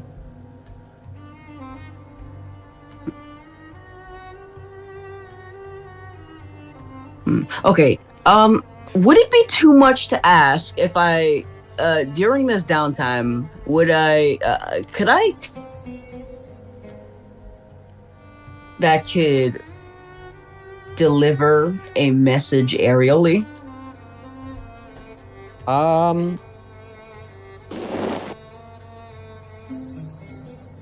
I'm going to say, what, are you saying like a drone or a device itself that is able to like use the sending spell? No, more like an actual like a tiny little drone that will deliver a recorded sort of it kind of works like a little bit like the thing that I already have, but instead you can like fly it to them and it'll like automatically play, and then maybe either come back to me or it'll like explode after delivering the message. scare the shit out of the children. You're gonna kill his family. Hi, wife and kids. I'm doing good. Yeah. And by explode, I don't mean like a big explosion. I mean like a small little poof, like a little, Okay. Honestly, so to actually create I will say, to actually create for lack of better words, the drone itself, you would need maybe a few more components than you would already have. Especially if you're trying to actually get this thing to fly across the entire Outlands, back to Baron's Rest. Yeah. But I will say, with the materials, I'd say if you had like the materials for it, and like with a couple of like tinker rolls, I'd say it's possible. And at that point, I would say that you could then use sort of the record message. Okay, actually, hold on. What? I actually need to look through. Oh, well, then the it's fucking.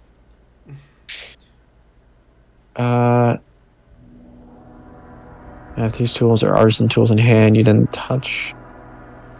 Yeah, I don't have artisan. I do have tinker. Artisan. Tinker's tools is technically considered an artisan tool. Oh. Artisan's tools is a genre. It's not an actual tool. Okay. Cool. So yeah, I'd say first you would have to have the actual device to be able to fly across the Outlands or to wherever, which you would need the materials, an arcane core, that whole shtick. But after that, will say that once you do actually have the device, then I'd say you could use it with the record message ability, and then I'd say it would be able to work to be able to traverse and send messages. I don't. Well, it's a good thing that I have one of those good old arcane cores lying around. I keep a horde of those, just sitting in the back of my van. Yeah, you do. You do have at least one arcane core that you got over in Talon. I will say in that case, it would be to use that arcane core. It would make the device bigger than its tiny size. Like at best, maybe small. But yeah, no, you would have to get a small arcane core or a tiny arcane core for this to work in the way that you were describing. Damn, so I don't even have the right arcane core for it. No, that would have you been do a really not. cool. That would have been a really cool character moment for him to weigh the option of, should I hang on to this to actually work on my own project, or should I let this man talk to his family? Yeah. Okay. Well, I guess I'm just gonna have to tell him. All right. Well, I guess. Too bad. I won't be able to send. No, I'm not gonna say that. Yeah, we can retcon a couple of things since you thought you actually had the particulars. I probably should have done that before I wasted everybody's time. All right. Well, he's gonna say, well, as we carry on our journey, I can build something for you to send it to them. Brother, I thank you for taking the time out to do that. I know you're working on your own thing, so. Yeah, I know. But don't mention it. Okay. I do know. There's one thing I do know, and that is the importance of family. Oh, fuck! Now I sound like Dominic Turner. Family. He'll say, well, I do appreciate it. Maybe when all this fuck shit is over, I'll do something for nice. What the fuck did I say? I'll do something nice for you in return. I'll do something for nice. Sure. Your relationship with Yuri has changed. Yeah. Yuri will remember that. Right. Yuri is like writing the letter is like a detailed thing about things he's seen on his adventure and shit. There's a little line that goes like, Arakion is finally warming up to me. Can't believe it. Took some time. And yeah. All right. Yeah. So with that, I don't think anyone else had things that they wanted to do at this point. You continue the drive. So just to clarify, you guys are doing this at a fast pace, yeah? Yeah, I think so. We're beelining all the way there after this rest stop. Yeah, okay. I'm gonna say... Yeah, no, I'm gonna say, at the very least for the ones driving, so that'd be Arakion, Icarus, Tracy, and Zeraquiel. I'm gonna need, but in this case, more specifically, Arakion and Icarus. I'm gonna need you guys to make Constitution saving throws. Cool. I like how we have become I like how we've slowly kind of grew to have our own little posse. What was it again that you needed me for? Con save. Con save, okay. All right, I'm good. Yeah, no, you're good. Lou, I'm gonna need you to roll con save for Icarus.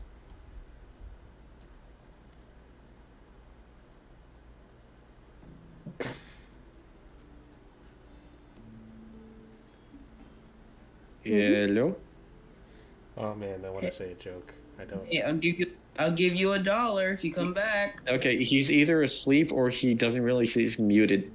I'm Honestly, here. Hello. okay. Hello. Is he Can ready? you? Yeah, hi. We can Is hear it you now. working? Oh Yes, hi. it is now. All right. There we go. Yeah, Lou, do me a favor and roll a Constitution saving throw for Icarus. Okay. Roll good. Hold on. I'm totally not working at the same time. Dude's on the clock playing Dungeons and Dragons. Okay. What am I rolling? Constitution saving throw. Yep. 15. Okay, so yeah. Both you and Zaracriel during this whole thing are taking it like a champ. However, Tracy takes a level of exhaustion as she is not used to doing all-nighters in this kind of a manner with driving. All right. So that being said, after about two and a half days, you make your way to the settlement of Groundswell. The one thing that you do notice in this area is it's a swamp. No. It's literally, yeah, it's a swamp where the surroundings are full of either dead or sort of like decaying trees and whatnot. The air itself kind of starts to feel a little more thick. Wisps of fog kind of make their way around as you're kind of making your way in, and you see the settlement itself is kind of nestled in between this sort of, in this area. You see the buildings themselves are made out of the wood and the sort of dead leaves of the trees around it. You see the lights itself give off a bit of a sort of orangish glow. You're literally in the wasteland boonies, Oh god. or at the very least in the wasteland bayou, whatever you want to call it. Okay, back here. Yeah. Sorry. Raycon, you realize that you can't really take the cruiser into the settlement as much as you would like, as the terrain itself is almost a little bit more difficult for the cruiser. Rogue, but for Icarus, you are like, it's still difficult terrain, but you have an easier way of that. You're on a horse, which is a lot easier to kind of maneuver around than a fucking car. I have superior Nene get stuffed, guys. What? And then You better nay at least once in the campaign. oh my god. Oh. And then yeah, for the two NPCs that are on bikes, they kind of just choose to keep their stuff with the cruiser.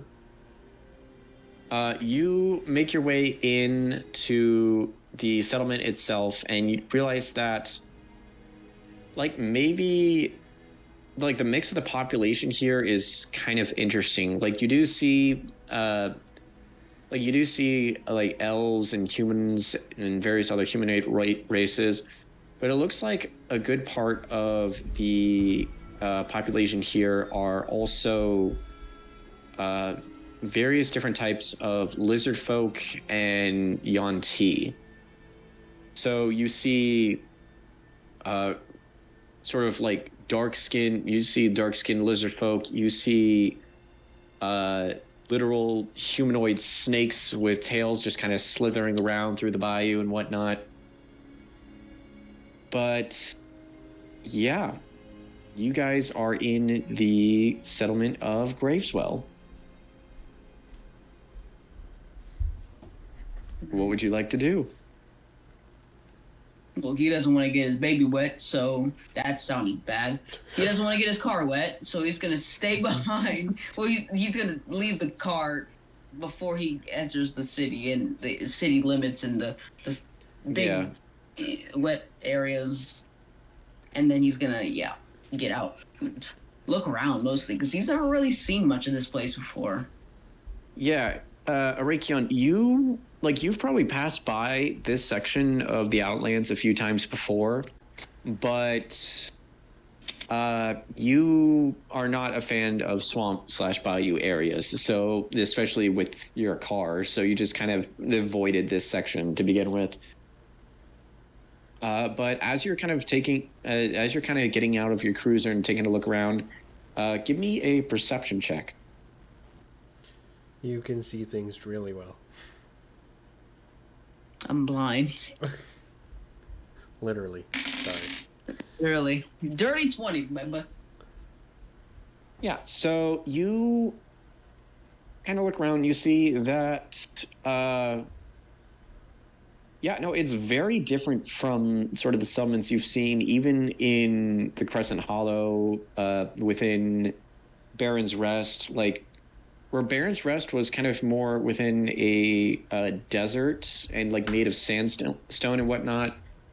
A lot of the material here is definitely made from like a lot of the buildings here are made from the materials here within the bayou. So like it's like a bunch of like thatched housing, roofs that you're just looking as like, oh, that is definitely going to be easy to just kind of break if anything happens. You immediately, as you walk in, you immediately can tell that at least half of the population here are Yuan-ti and lizard folk, which kind of works in your favor as both of them are kind of seen as distant cousins to the Dracokin to a certain extent.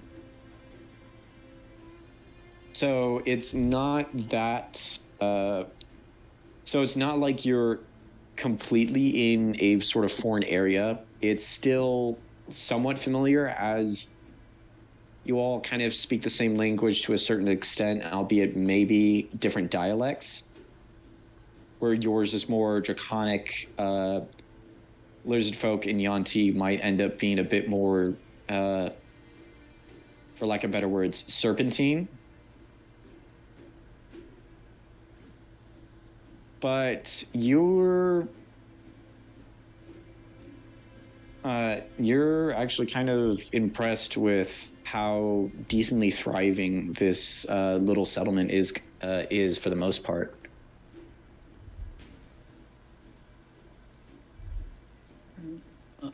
he's actually Rikion's gonna gather everybody together, all in a circle, before we set off to do our thingy.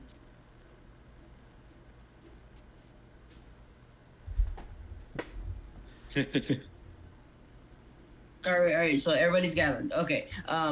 He's gonna look to Zarekwheel, and he's gonna say, "All right, Zarekwheel, first order of business."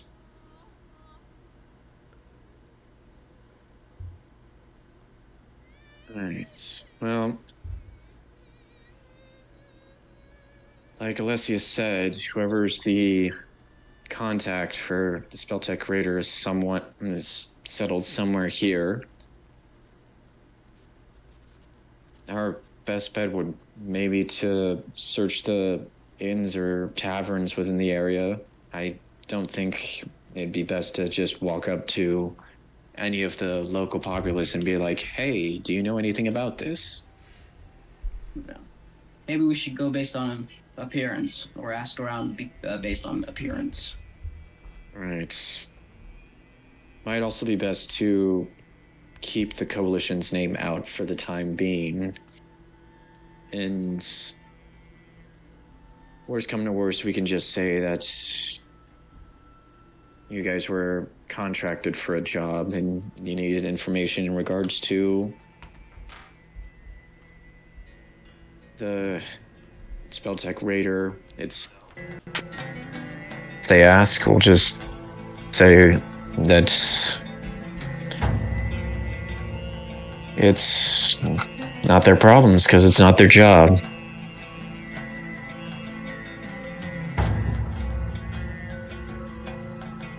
And do you have a well, never mind, he's gonna say it's a character. And do you have a knowledge on what he looks like, on what this contact looks like?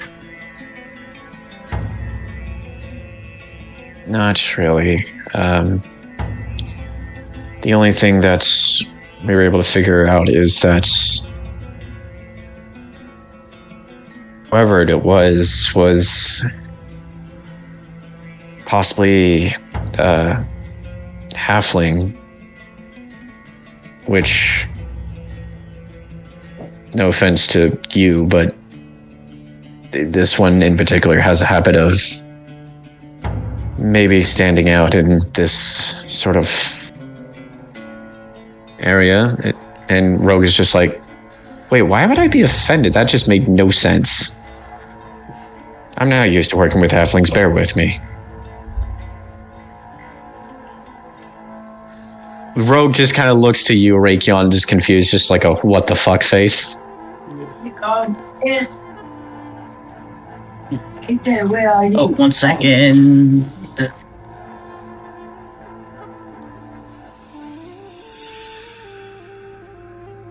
All right, yeah, and just gonna say.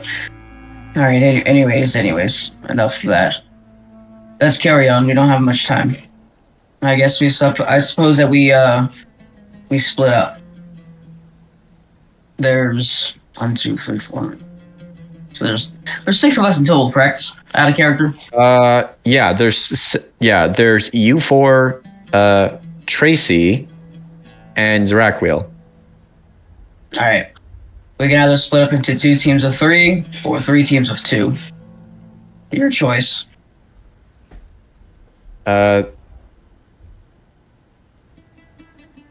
Tracy kind of looks to you and is like, maybe 2 teams of 3 would be best. Strength in numbers and all that.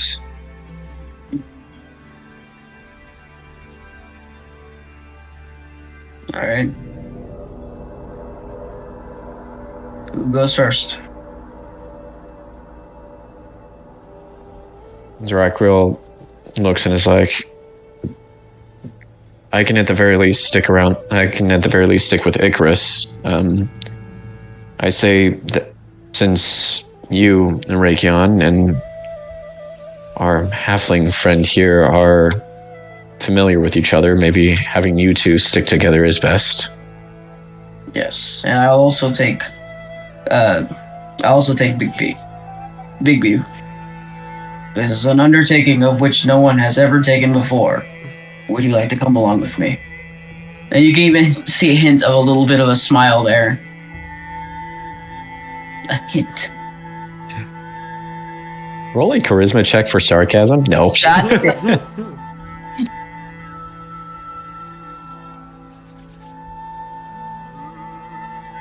Yeah, no, Zarakwheel just kind of nods to you, Rakion, and then goes, in that case, me and Icarus will take the Flameborn. Nods over to you, Yuri.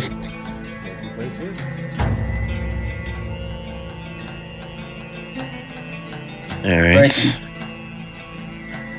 Now that we all know who we're looking for and we have our team set, let's go ahead and break. I'll see. We'll meet back here in a few hours. Very well. So yeah. We'll start with Rakion, Big B, and Tracy. Which part of the settlement are you guys heading towards?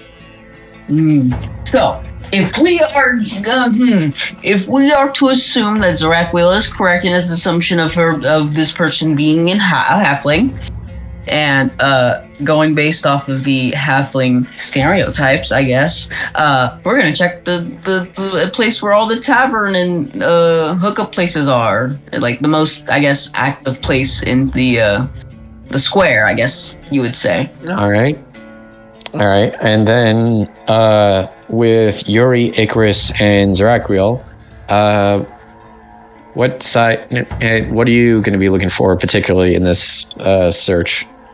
Can I ask Zeraquiel if I guess they speak halfling at all?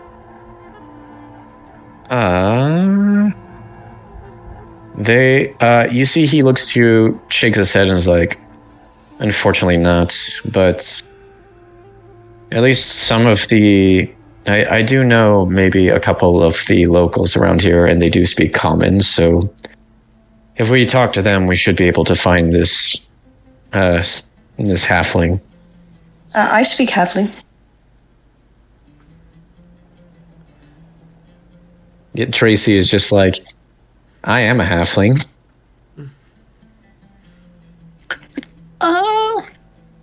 Oh, hey, would you look at that? Reiki does speak halfling. We have the halfling as well. It's a good second language. So all the people who speak halfling are on one side, and then all the people who don't are on the other. This is beautiful.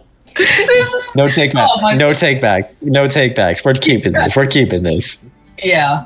That's some intrigue. All right. So I am going to roll something here. Arakion, odds or evens? Oh. Always evens. It's never odd. All right, that was a 6. So we'll start with you. Did I say? So we'll start with you, Tracy, and Bigby. So you guys start to kind of make your way through the settlements in search of kind of the more festive / party-esque side of town.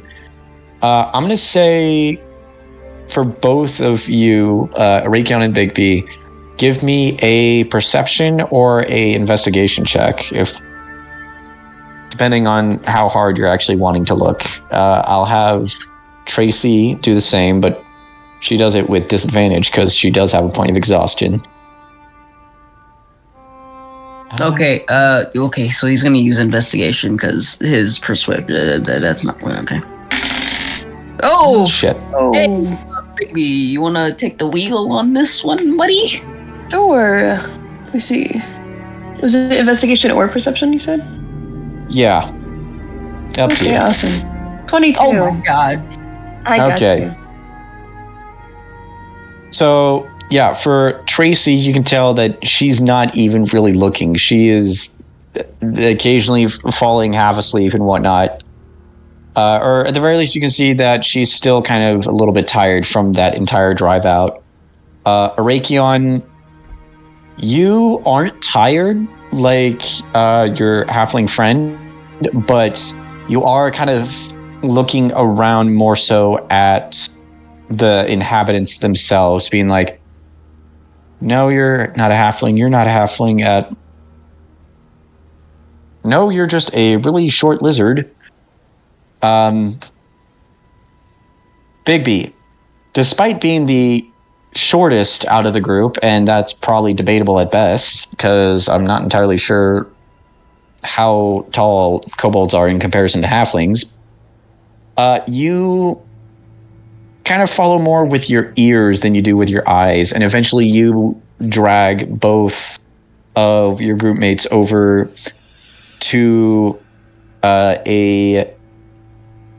looks to be a tavern that seems to be definitely in a more joyous mood than the rest of the area.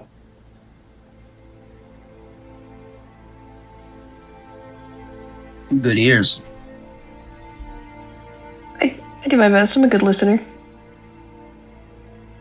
All right. Tracy just kind of leans to Rick and is like, now I can understand why you keep this little guy around. And I'm a delight to be around. Yeah, indeed you are. So yeah, you guys make your way over and you see... So he actually wants to add something to that. He's gonna say, he's gonna tell Bigby, all right, you found the place, you lead the way. I mean, do I really need to do that? Yeah. Yes. So you... yeah, Tracy's just like, Hey, you know what? I'm not really one for taking point on stuff like this either. I just like to slink to shadows, so... Wait, it's gone But- silent. Is that meant to be me? No. No, we're focused Hello? on... Uh-oh. Oh, shit. Lou, can you hear us? Louie. Can you hear? Oh, shit. Okay. Oh, And dropped. He died. Oh, All right, he got check 1, revived. 2. Can you hear us again? Check 1, 2. Check 1, 2. Check 3, 4. Check the mic. Check 1, 2. Check 1, 2. Our Aussie is not actually gay. no. My phone like completely stopped registering sound and voice for like a few 5 minutes. I was like, hello? Oh my god, that was actually perfect. That's what brings him back. Okay. Lou, out of curiosity, did you hear anything of what I said before you started talking? Like I heard about it. Like I remember that like you were asking for a check of some kind, and then I was like, wait, was that for me? And then I was like, hello. No, hello? okay. I remember Okay, yeah, no. having a point of exhaustion. So That was funny. it. That summoned him back. As soon as you said gay, the alarm system. Okay. Yeah, no. So, yeah, no. No, we're not. We're focused on Arakion and Big B's group right now. You're with Yuri's group, which we haven't gotten to yet.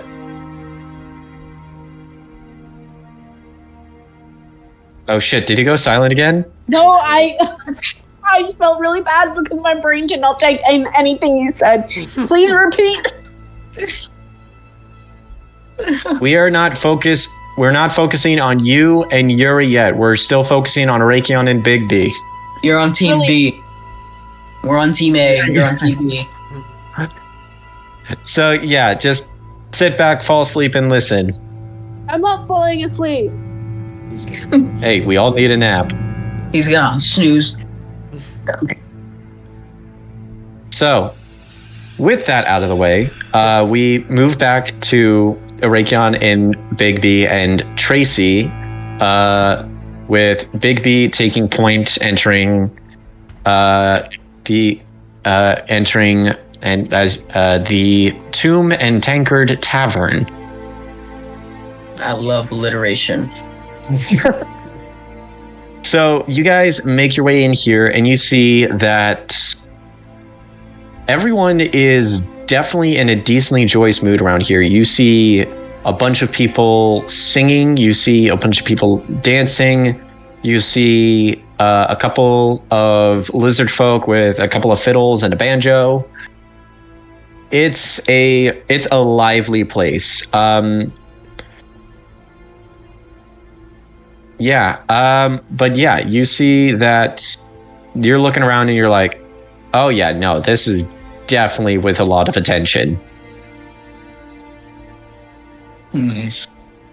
Automatically, can you spot the halflings? Are there like multiple? Are there just one? I'm gonna say give me investigation check. Alrighty, okay. Oh my god.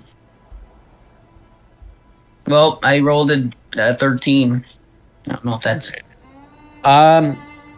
You do see that a lot of the folk out here are more of like a standard humanoid height, like the lizard folk. I mean, some of the Yanti are a little bit taller too, because they're like, some of them are like full abominations instead of like the humanoid bodies and the serpent heads. You do see that there are some that look like they're humanoid, like they're actual humans, but they have more of a snake's scaly skin and reptilian eyes, which, for the record, is definitely different to tell in comparison to the Draconry. I will say that it is easy to tell the difference between a Yanti pureblood and a Draconry. No need for confusion on that end. So, yeah, and then there are some that do look a little bit shorter. There's like maybe a few, But I will say there is one person you do see that you're not entirely sure if they're a halfling or not, but you can tell that their outfit doesn't really fit with the atmosphere here. Well, it wouldn't be right to go up to a random short person and say, "Hey, you're too short to be human. You're something else. I know it." So he's gonna act like he's walking forward to like a bar or whatever, but while he's doing this, he's scanning the room, really trying to see if there is does he notice the halflings? Does he see in the sea of others? All right. Yeah, no, you make your way over to the bar. You're peering around. Like I said before, considering that there's a variety of different heights here, not everyone's super tall or super short around here, but with the kind of blur of the heights between the various different Yontees, it is kind of hard to keep track of what's entirely short and what halfling short and what's tall. But eventually you do get to the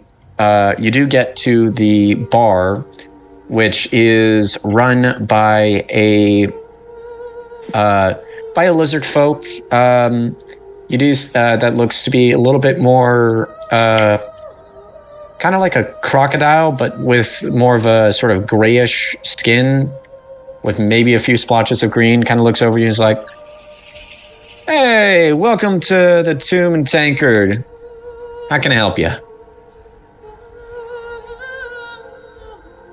Hey there. I'm not here for, well, you know what? Give me the hardest drink you got. Hardest drink we got? Let's see. We've got... I think we actually got a shipment of Dragon's Bane whiskey in, from some traders up near Drakehold. We do have a local... we do have a local alcohol here that we like to call witch's wine. It's not actually wine. We just call it that, but... He's gonna interrupt him sort of softly interrupting, kind of easing himself into the middle of his sentence. And he's just gonna say, actually, let's just skip the drink. And then he'll take out a few gold coins, 5 to be exact. And he's gonna say, "We're looking for someone."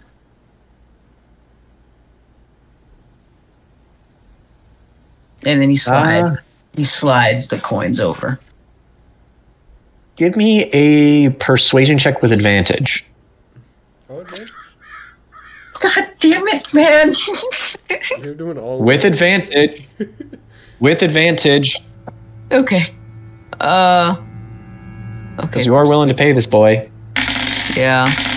Oh, fuck. Everything in my life. You do also still have your luck. Huh? You do still also have your luck points. I already used one of it. I'm not going to use another. I already used one. Well, no, because remember, after the traveling, it would reset every long rest. Yeah. Oh, wait, no, you guys didn't take a long rest. No, we didn't. Wait, hold on. No, when did you last use your luck point?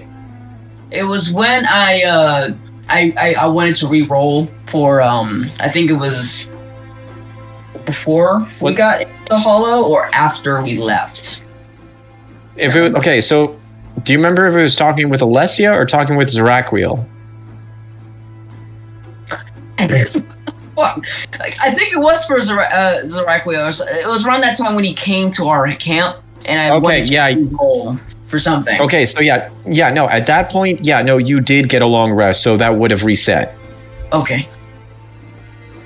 All right, so he's gonna. Oh God, I'm just clicking on shit. Okay, so he's one. Yeah. Well, you know what could go wrong here with the luck point? He's gonna spend one.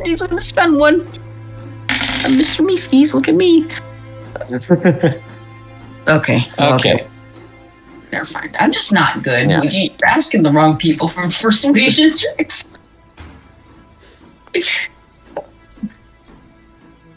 So the lizard folk looks at the coins, kind of looks at you and is like, I mean, it depends on what you're looking for.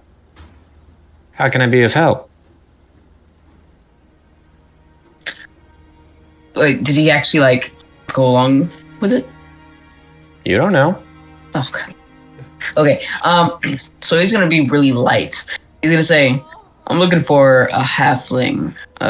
Don't really know much physical, I guess, characteristics. I only know that they are halfling, and I don't want to just obviously go around asking people who are shorter than normal if they are themselves a halfling. So I wanted to know if you Halfling, huh? yeah, and may or may not have connections to a certain person, notorious. Yeah, you see, they kind of reach your hand out to kind of tap on their chin and whatnot, thinking it's like, gee, not entirely sure about that one. Don't get a lot of halfling coming around here that much. Memory's a bit fuzzy on that. All right, and then he's gonna reach into his pocket and then grab 5 more coins out, and he's gonna say, "Are you sure?" Give me another persuasion check with advantage. Oh my gosh. I can't keep doing this, man. No, God damn it! They're fucking swindling me. Okay, wait. Persuasion, please, for the love of God. Help me. With advantage. Okay, that's not bad. Okay. Let me do a roll here. I'm gonna be out of money by the end of the night. I can already see. Yeah. So you see he sweeps the 10 gold from the table. You don't know where they go, but they're gone now. And it's like, oh, no, I'm guessing you're not. So I'm guessing you're also. It's also one that didn't happen to come walking in with you, would it? No, of course not. All right, then I think I might know the one you're talking about. Yeah, no, someone like that came in about. Actually, not that long ago, maybe a couple of weeks back. Yeah. Has a room here for a little bit, on and off at the very least. Actually, I think she made her way back not too long ago. She? Yeah. Nah, didn't seem like the sort out here. Honestly, I thought she was from the border nation, whatnot. Kind of dressed a little bit like she didn't really belong here, you know? Mm-hmm. Any idea where she might be around? If I'm not mistaken, she should probably be. She should be up in her room right now. But why don't you take the private rooms in the back? I can make sure she comes down for you. That would be much obliged. Glad I could be of help. Okay. You see he kind of sets rag across his shoulders, starts speaking in. It's not exactly a different language, but it's some kind of common that you don't understand 100%. It's like if lizard folk had Pigeon English. Pigeon English?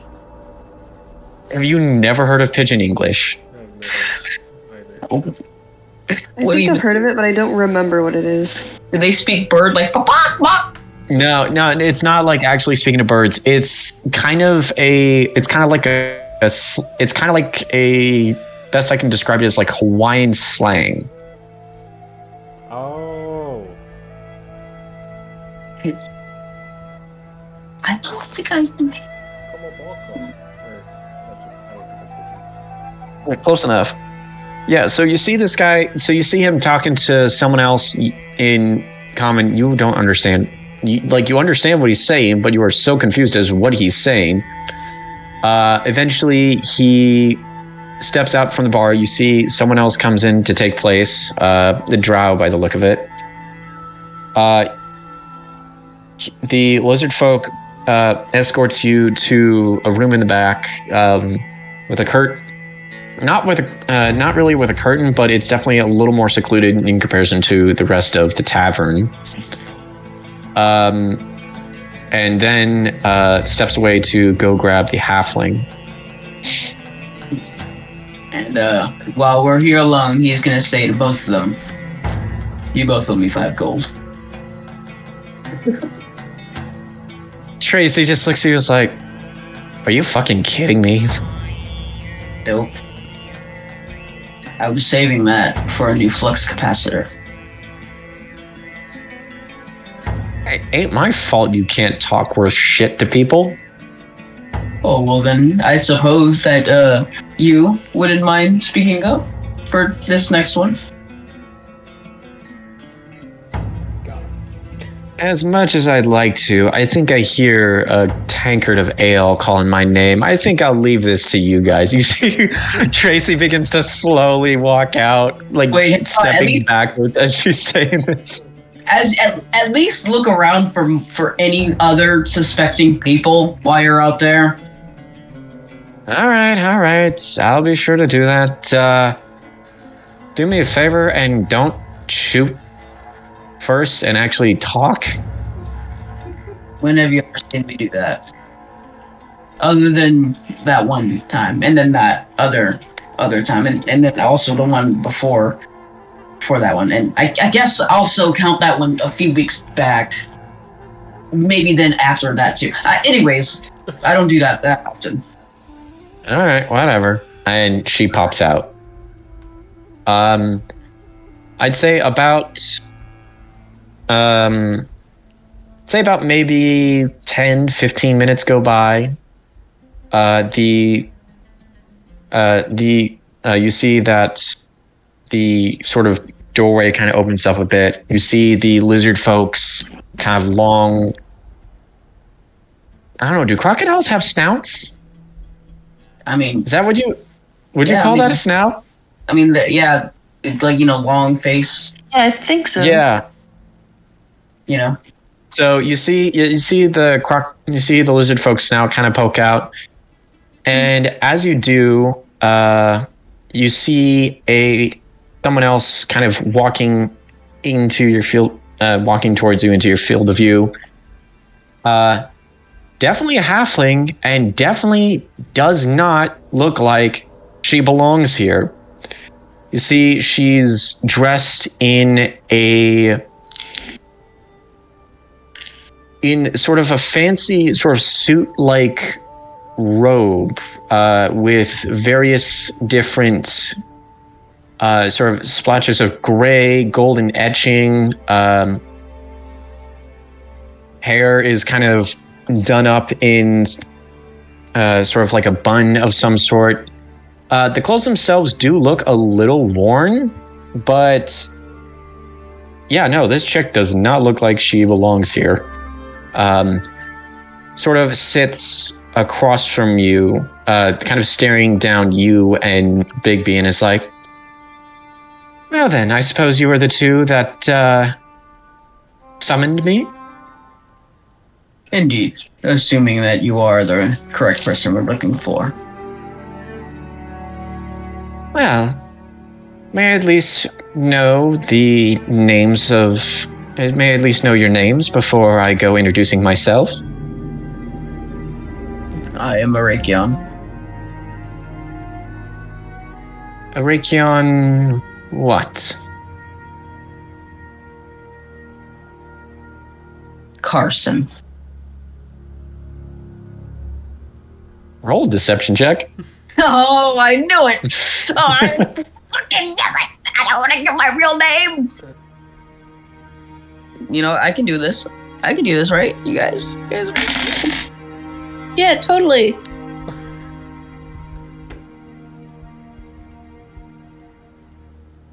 She just kind of stares at you. You cannot tell whether she believed you or not. And she's like, Rakion Carson. All right. Yes. I mostly go by my middle name, considering my last name is dead to me. Very well.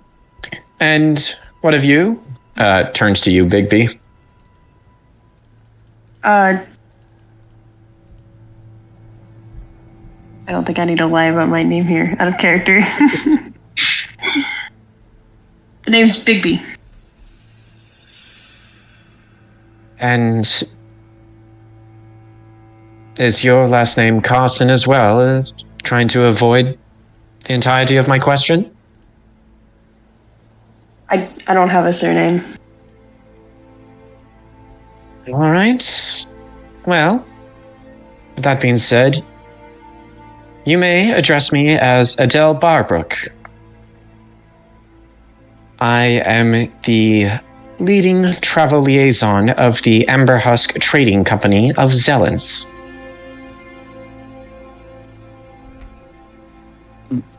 Pleased to make your acquaintance.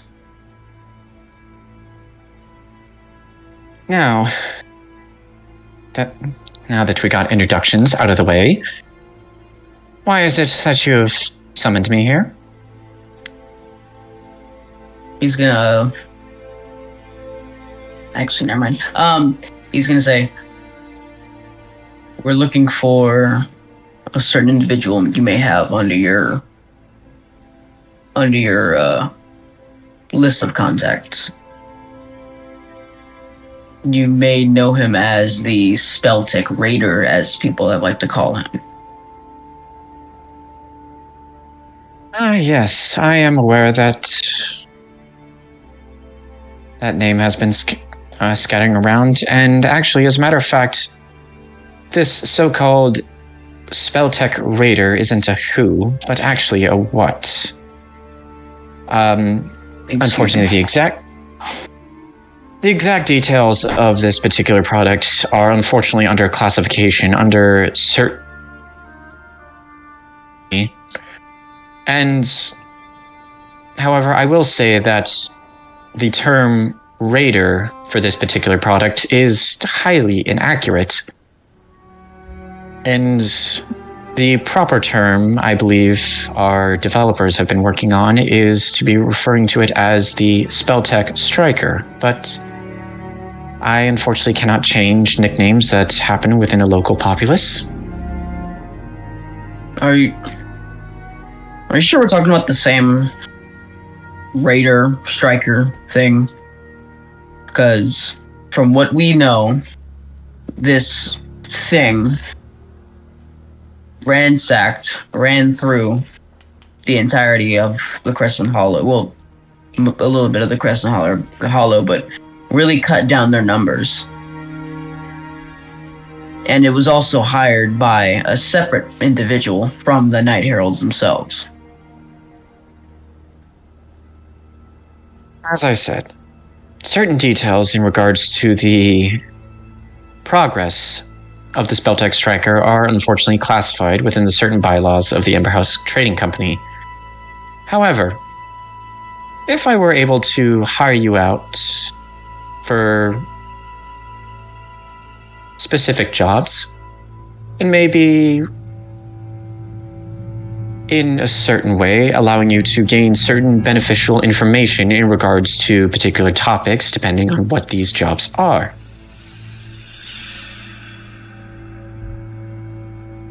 So you're trying to tell me that it's not even done yet, and to get more information, we have to do jobs for you. In a manner of speaking, if you want to put it bluntly, yes. A moment, please. He's gonna scooch, and he's gonna ask Big B.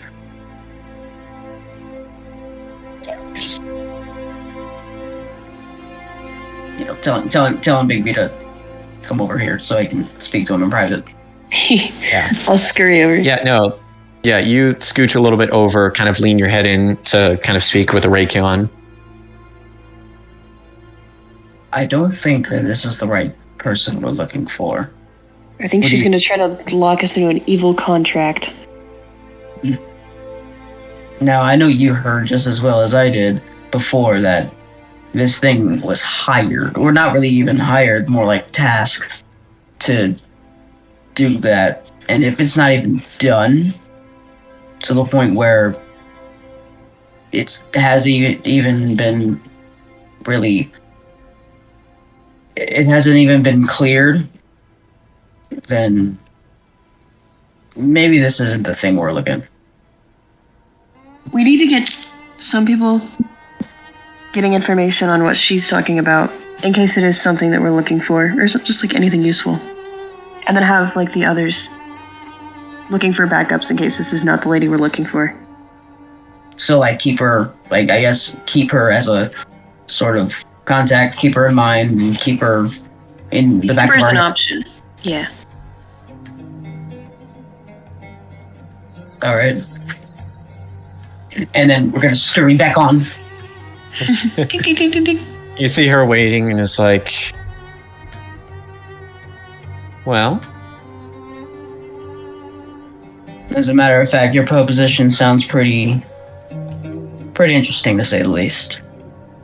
Tell you what, how long will you be here before you have to leave off again? I'm only staying within this particular settlement for maybe another few days, but if you are willing to accept my proposal, I can have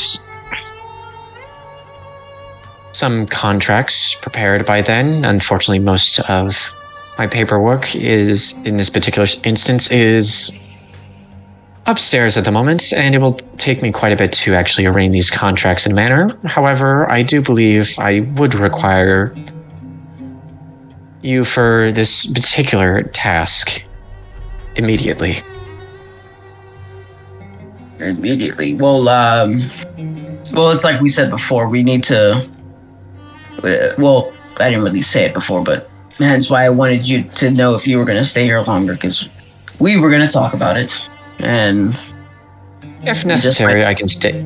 If necessary, I can stay longer, but unlike you, I am working on a timetable. believe me, we are working on a timetable. Very well. In that case, I suppose your first job will have to take effect immediately, which will actually allow you to gain some beneficial knowledge in the business regardings of the of my company.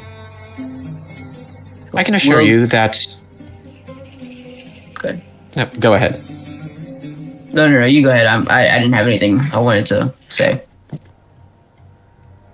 She kind of leans forward, kind of looks behind her to check to see if anyone is still listening, looks back to you and goes, "The Spelltech Striker is a prototype, is, as I said, a prototype of a product within the Emberhusk Trading Company. Now, that being said, it is close to development, but there are still a few kinks we are working out with it. And as of right now, it seems to have gone rogue in a manner." Oh. God damn it!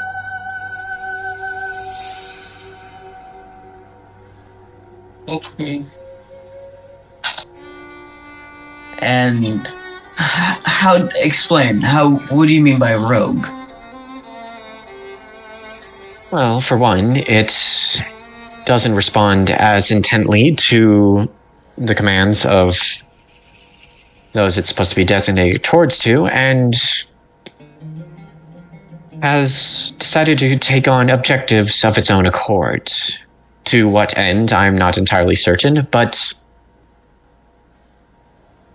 the entire reason that myself and the Spelltech Striker are here within the Outlands is we were supposed to be making our way to the continent of Elisari with this product. After, of course, visiting the various different cities within the Republic of Tiris. I believe our stop after this was supposed to be the city-state of Willowdale.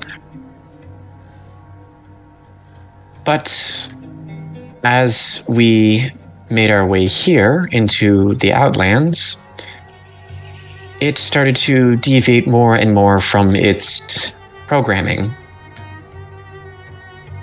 As of right now, I have been unable to get it to follow my exact commands, and the result of it did happen to be the decimation of some of the populace within one of the raider clans here.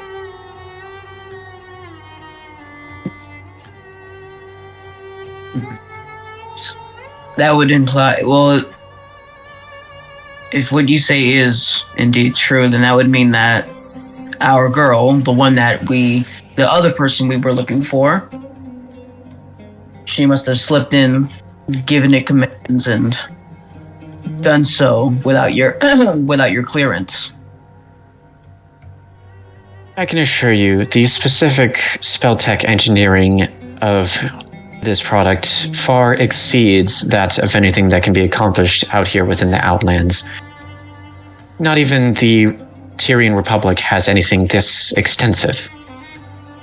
That may be so, but from everything I've seen and everything I've heard, she is the reason why that thing led to that whole debacle over there in the Hollow. And the reason, I even know the reasoning as to why she would do such a thing.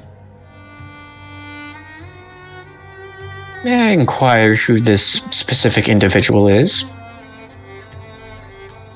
He's gonna look over to Bigby, and he's gonna say, well, he's not gonna say anything. He's just gonna say something with his eyes,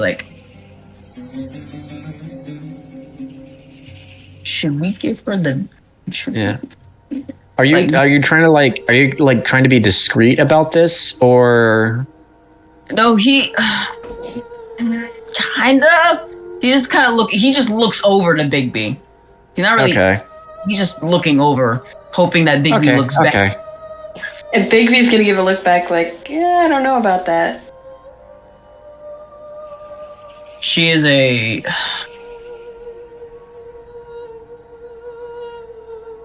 Well, then again, we don't have much information on her either, but all I know is that she is a very valued asset of the clan that the striker took out.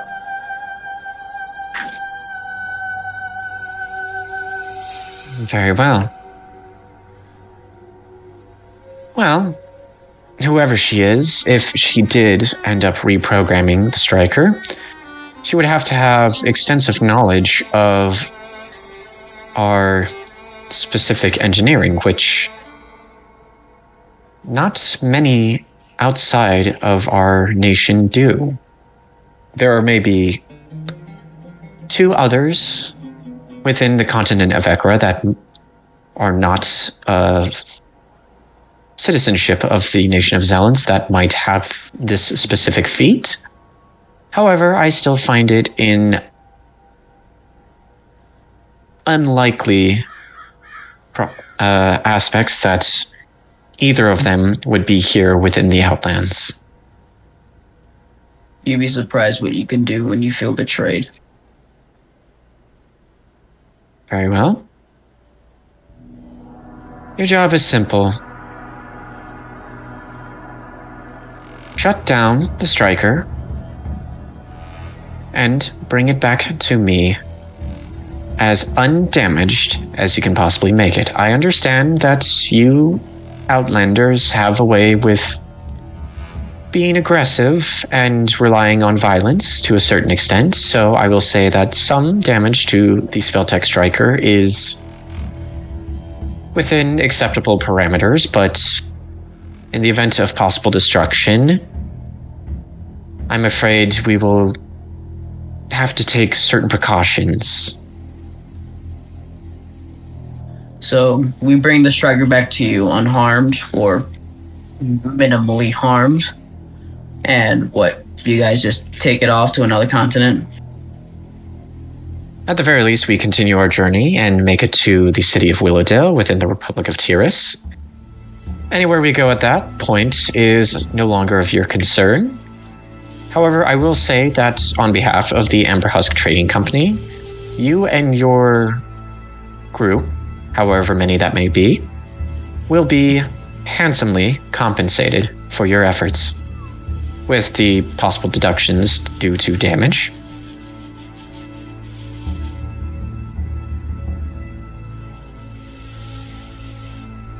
Very well.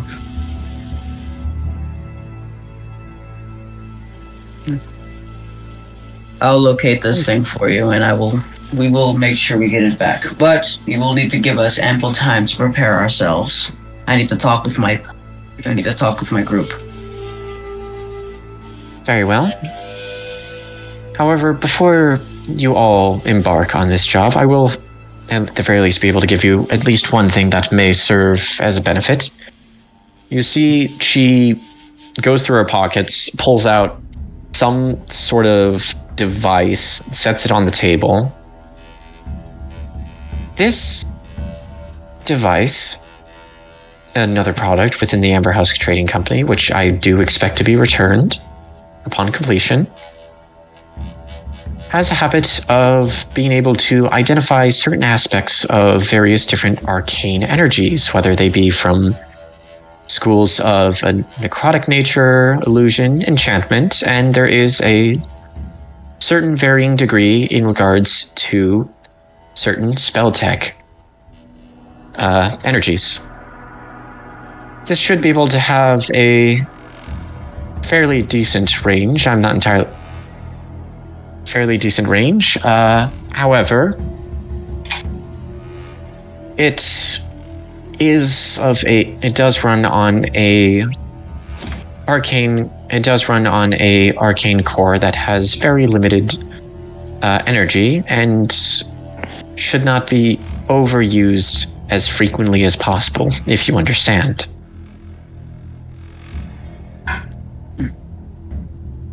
Of course, if anyone within your group is of a spelltech or of a spellcasting nature, you should still also be able to infuse this device with arcane energies of your own to trigger the effects of the device itself rather than relying on the arcane core.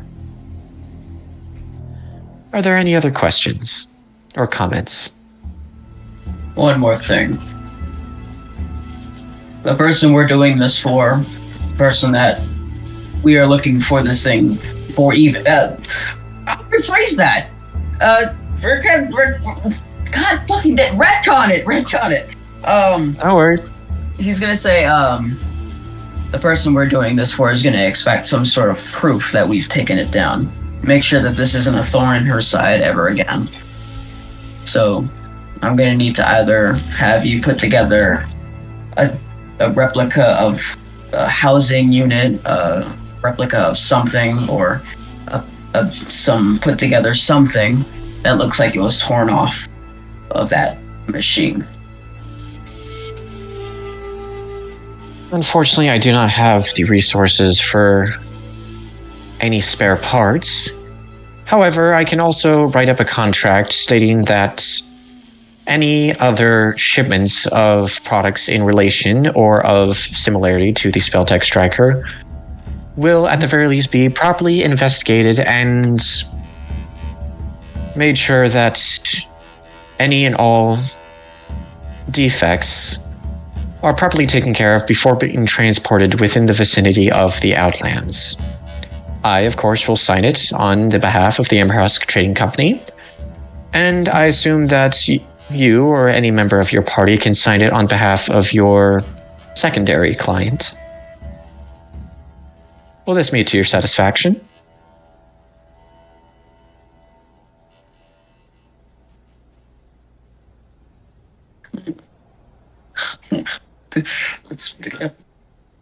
Yes, it will. Very well. I will have this drafted up and finalized when you return, and the two of us can sign it in the conclusion of this specific business. All right. You have a location? As of right now, we know that it is heading... actually, I need to double check the map.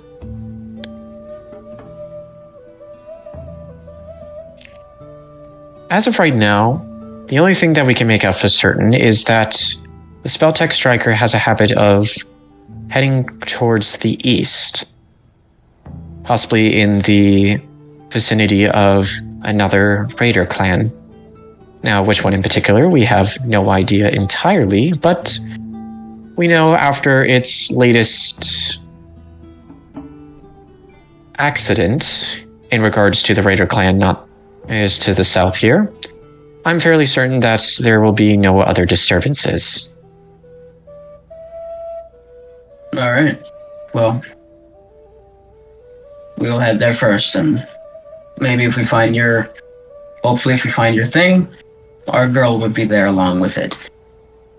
So 2 birds with 1 stone. Very well. In that case, if I'm not mistaken, I believe this meeting is now over. Dude.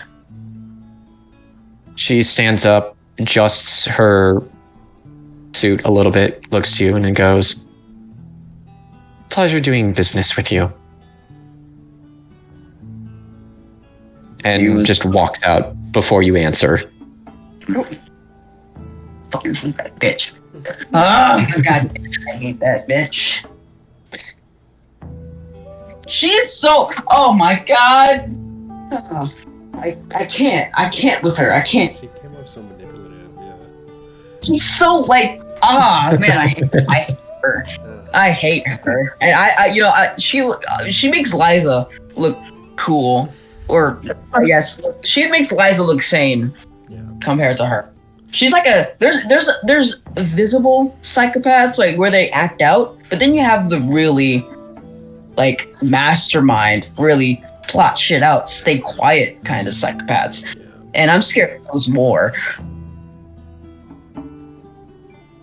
So with that, we are actually going to cut over to the B team. So, Yuri, Icarus, and Zeraquiel, who is an NPC. Before you You start, guys, if I remember... sorry, I'm gonna have to head out real quick. But No worries. I'll see you guys next week. Okay, have fun, Yeah, Pete. Roz. Bye. Bye. So, B team, you guys are, if I remember correctly, just kind of walking around, just kind of keep an eye at the populace within, like, sort of the outer parts of the town itself. Yes, sir. And also, like, yeah, whoever Zeracriel happens to know, if he has... Right. Okay, just for the sake of my own sanity, Lou, you still with us? No, definitely not here. All right. Yeah, I'm gonna say during this whole thing, make me for both of you, make me a perception check as you guys are kind of following Zeracriel at this point. What check? Perception? Perception. 9.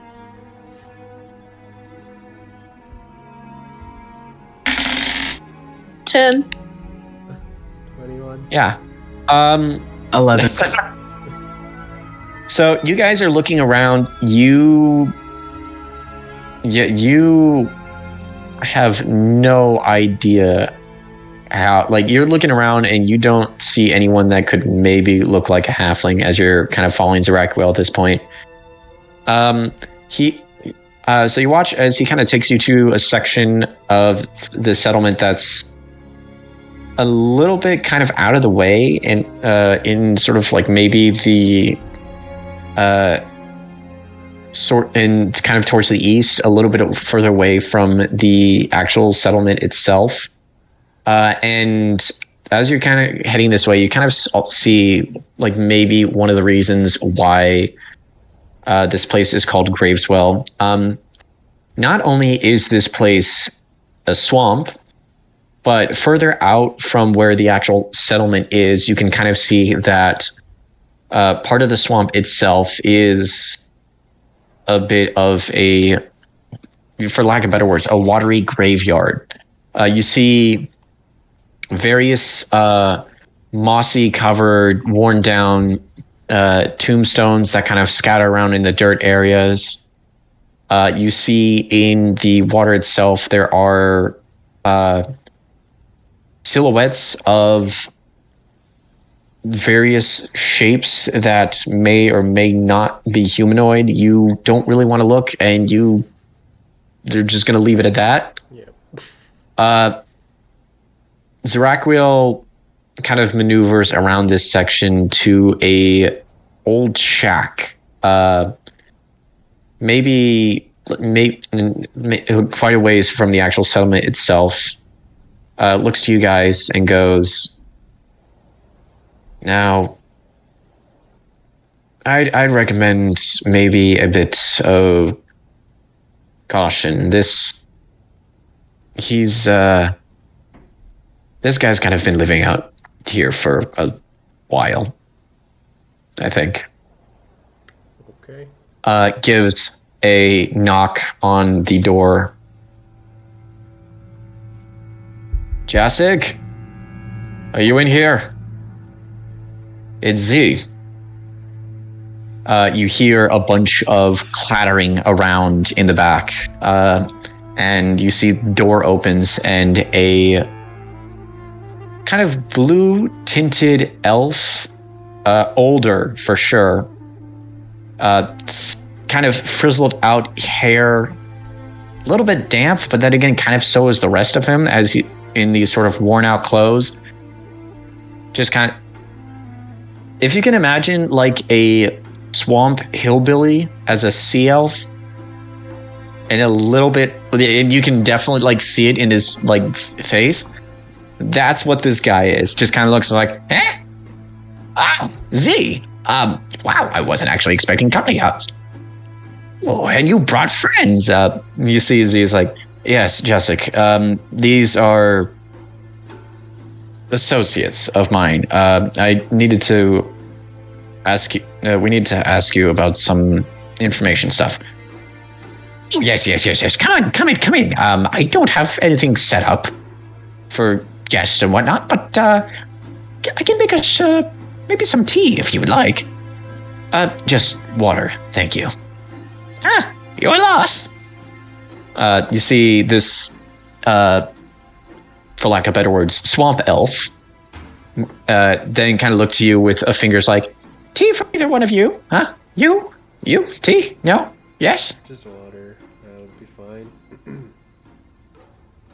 Your loss. You, the horny one. Do you want tea as well?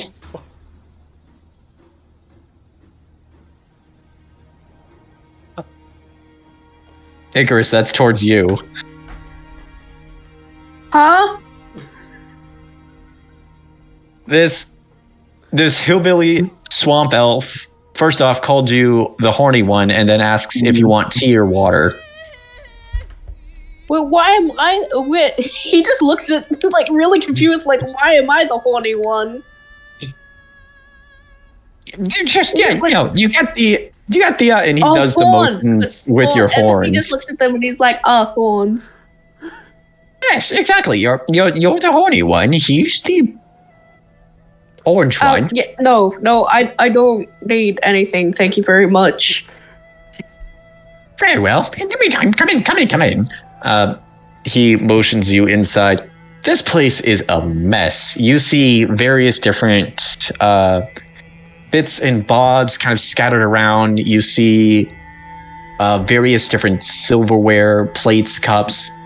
You see maybe a few rusty-ass harpoons, tattered nets. This is a mess.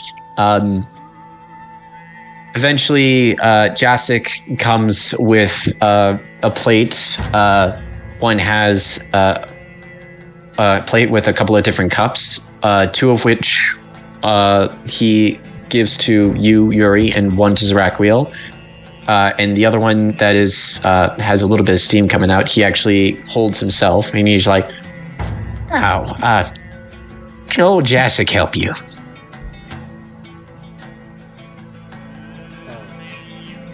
Sir, we were looking for a halfling with a little bit of a reputation. I went southern all of a sudden. Connected to kind of someone really well known. Fling, you say? Oh, don't get many of them that often. Let's see here. Oh, yes. There was one that came, maybe a couple of weeks ago. Didn't seem to quite fit in here. Clothes didn't look right. Way too shiny, way too clean. Something you don't really see out here, you know.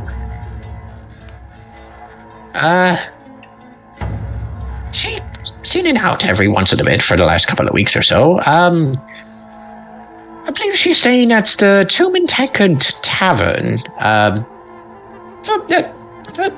Down quite a ways past the graveyards around here, back into town. Probably one of the most noisiest places that you can go to. Except for maybe the Lily and the Locket. But then again, that place is probably not somewhere that you would find someone that clean, if you understand. I see. Zeracriel, you just kind of is like, I don't think I do, but you know what? We're going to move away from that. Jessica, do you know if this halfling has a name, or do you know if they're in here? Yes, name. I don't know. She said something that I don't remember her completely. It was some weird halfling name for sure. Though I think her first name started with an A. I don't know, like like maybe Andy. No, it wasn't Andy. Adelaide? Maybe no, that's not quite it. That's closer though. I don't know, something along those lines. But she did say something that was probably a little bit weird that I had no understanding of whatsoever. She said something about being a part of a trading company, a couple of nations down from here. I didn't realize, which honestly, that was even more surprising than not. I mean, it's one thing when you get people from the border nation next door, but I don't think we've gotten many of the zealots coming up this north that often. Just kind of looks, it's like, oh, I'm sorry, I'm rambling. Am I rambling too much for you? Quite all right. It happens, sir. A trading company? Yes. No, it's one of the big ones down south. I don't remember 100%, but I do remember that. Their insignia was some type of beetle, if I'm not mistaken. I'd say that's probably the only one of the most common things that I've seen about this halfling in particular. I mean, the insignia of a beetle, honestly, in comparison to some of the other raider clans out here, that's honestly pretty tame, if you ask me.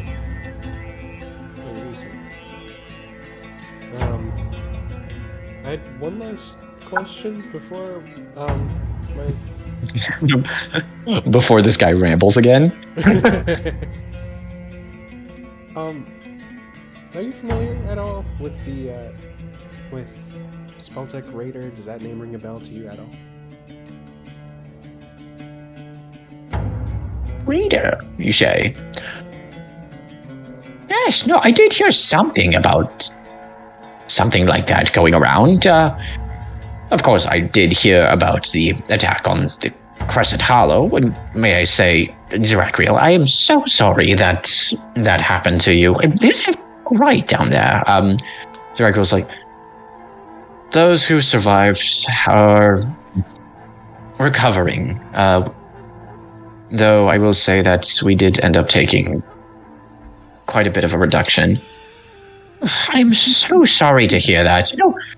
Quite a few of them, whenever they patrolled out here, would actually come by every once in a bit. Said they were students of yours for time, and, because I know you, and I guess you know them, just, come and offer them a time for a little conversation, some water, maybe some tea if they're interested. Yes, I know, Jessic. That's not the point. What do you know specifically about the Spelltech Raider? Well, I mean, aside from the attack on the Crescent Hollow itself, I do know that this thing has a terrible knack for the lions, is from what I heard. There was this one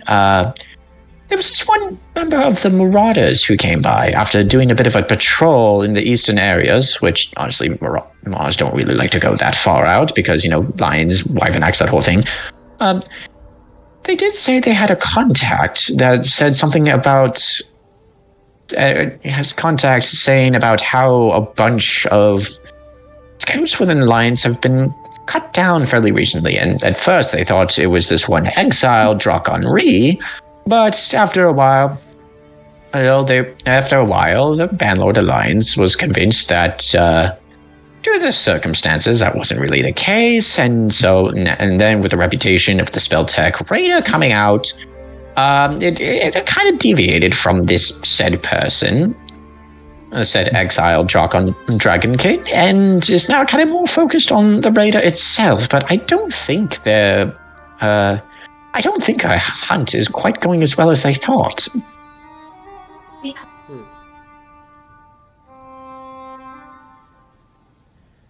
Well, I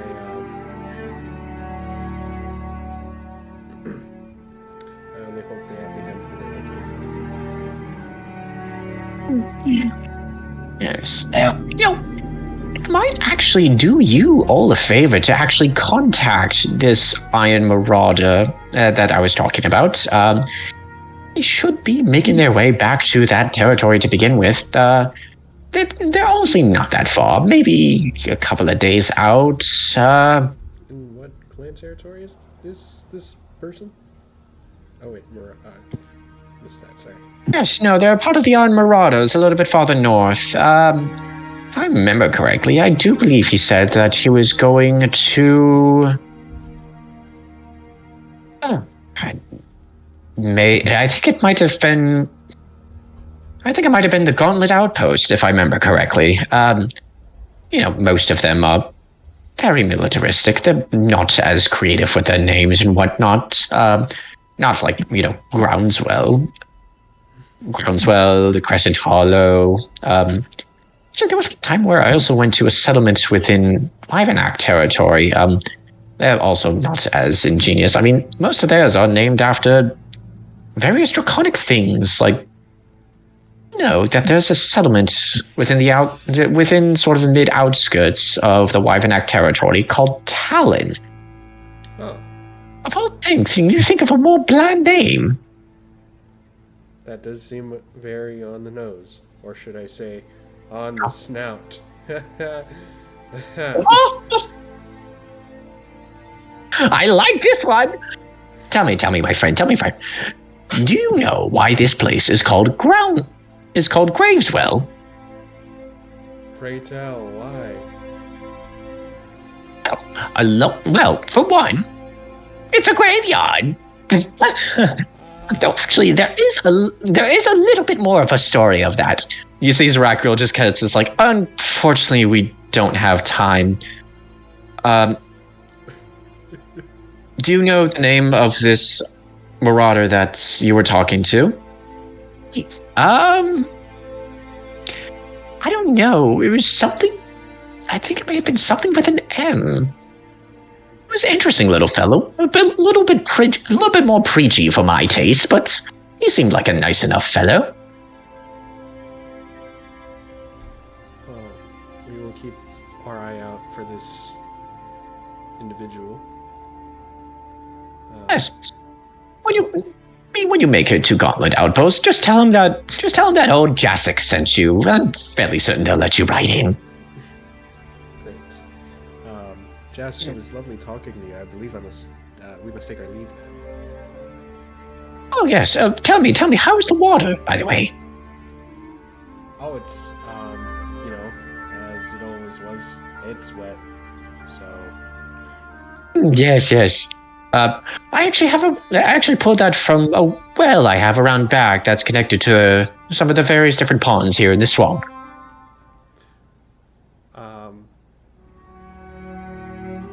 Great. He looks at the cup. He's like, okay, cool. It's also a shame that you missed out on the tea. It honestly has a little bit more flavor in this case. I actually use various different flowers that kind of grow along within the flowers, mosses, that kind of thing that kind of grows around within the areas here. Though I will say that's be a good. And don't be telling this to any of the more religious folks within this side of the nation, but I do find that some of the ones that grow from some of the more occupied sections of the swamp out here actually have some of the most unique flavors. Looks at the cup, gingerly sets it on whatever surface. Yeah, no. You can tell that this shit is unfiltered. It's murky as all hell. It's literally swamp water. Just sets it on whatever surface is next to him, and he's like, okay. You see, you also looked to Zarakwil. He pretty much, as soon as he got the cup, set it down on a table and has not touched it. He nods out of respect to Zarakwil. He's like, yeah, I shouldn't have. He's like, thank you for the swamp water. That was great. I'm appreciative. Aren't you appreciative too, Zarakwil? Isn't that right? Yes, I am. It is wonderful catching up with you, Jasek. Oh, anytime. Feel free to come back, anytime you want. It's not like I'm going to be going anywhere. Just maybe out to the various graves here, but like I said, don't tell any of the religious folk that. Worry not. But if I do know a little bit more about this situation you seem to have gotten yourself in, I'll be sure to let you all know. Thank you, Jasek.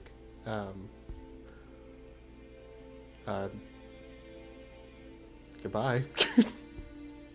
Now, be on your way now. Scoot. I have to clean. Either that or I have to go foraging. I don't know. What are you still doing here? Okay.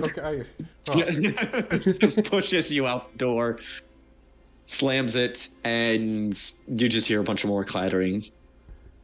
Oh, man. I like him. He's cool. The homie. He's gonna be like, well, Zarakwil, he was cool. That water was interesting. Yes. Did you actually take a drink from it, or? Wish I hadn't. But, I mean, you live and you learn. Well, then you're far more braver than I am. Well, and he's trying to get the taste of the water out of his mouth. He's like, shall we look for this halfling? I already forgot the dude's name. Jasek mentioned? Yes, I do believe Jasek said something about the Tomb and Tankard Tavern. That might actually end up being a good place to start. All right. So you guys make your way out of Jasek's shack within within the swampy graveyard, and after a little bit of walking around, you eventually do find yourself outside of the Tomb and Tankard, mainly because you were basically following the sound of the noise and also following Zeraquiel more than anything. And just as you guys are about to make your way in, you see Arakion and Big B make their way out. Still don't know where Tracy went. Oh, Fancy meeting you here. I was about to say the same. Any developments? Interesting ones. You're gonna want to sit down for this one. Or we probably actually need to get away from more populated area. So All right. Let's duck into like a secluded spot or whatever. alright, once we get to a nice secluded area, he's gonna start. Well, we found the woman we're looking for.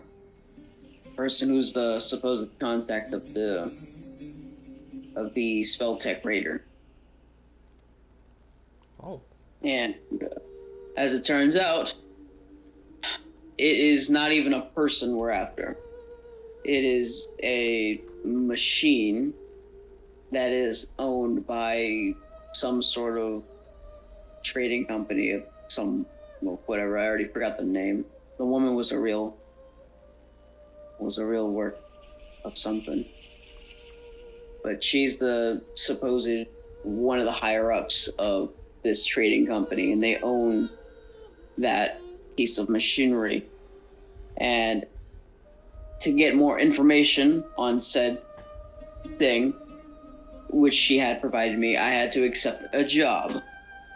And that job is to hunt down this machine, which is not even called the Raider. It is called a Spelltech Striker.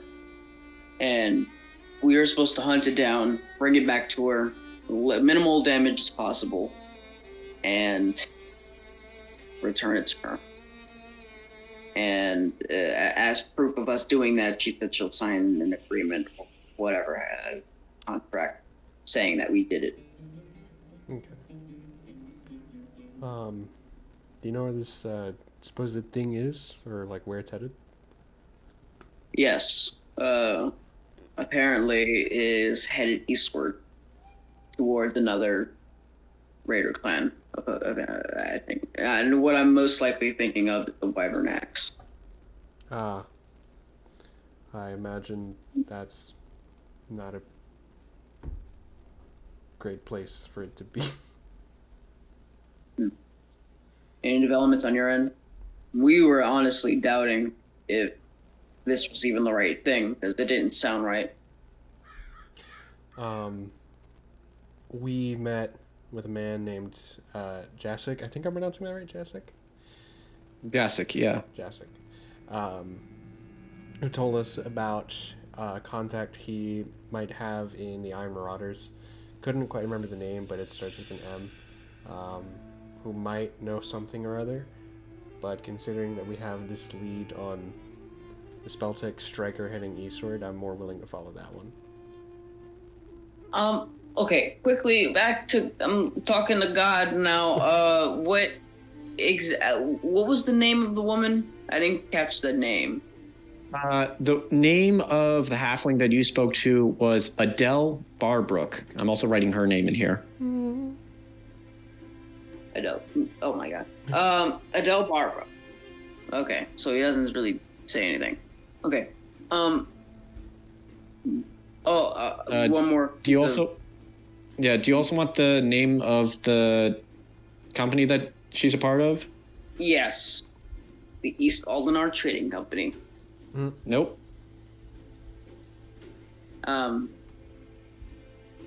Actually, here, let me see what that says. Amber Husk Trading Company, of course. So. God damn it. Just like it? Okay. Nothing. Oh. Good. I had nothing to say. Oh. What I was gonna say was, well, Aragion was gonna say, there's another piece of information I left out, and that is the reason why she wants us to track this thing down and bring it back to her is because it had gone rogue, which then threw a big wrench in my thought process, because now that she's saying it went rogue, there is a chance that this is the thing that we were talking about. That this is the actual thing. But my only question is, if this is a machine and not a person, or a highly advanced piece of weaponry or whatever this thing is that she says it is, then how is it possible for someone like Liza to hijack it, quote unquote, or even sway it in her direction to do whatever it did to the Night Arrow? Oh man, I see it as like there's two possibilities. Of course, there could be more, but this is just what my simple brain is thinking. One, somehow someone lied and like Eliza wasn't involved, or the other one is like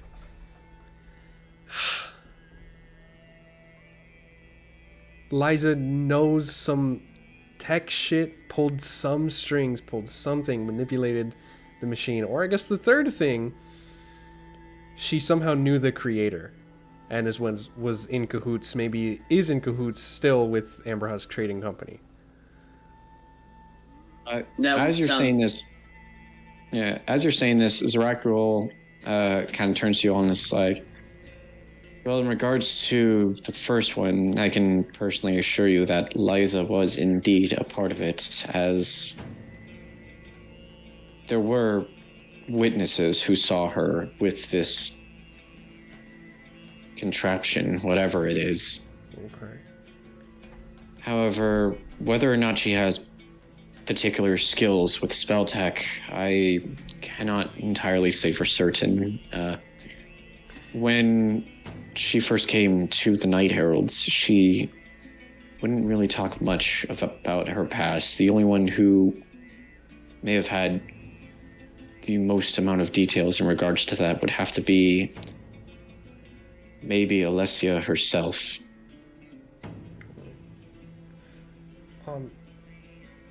Zerakrul, do you know the descriptions any witnesses gave of how exactly Liza used the device?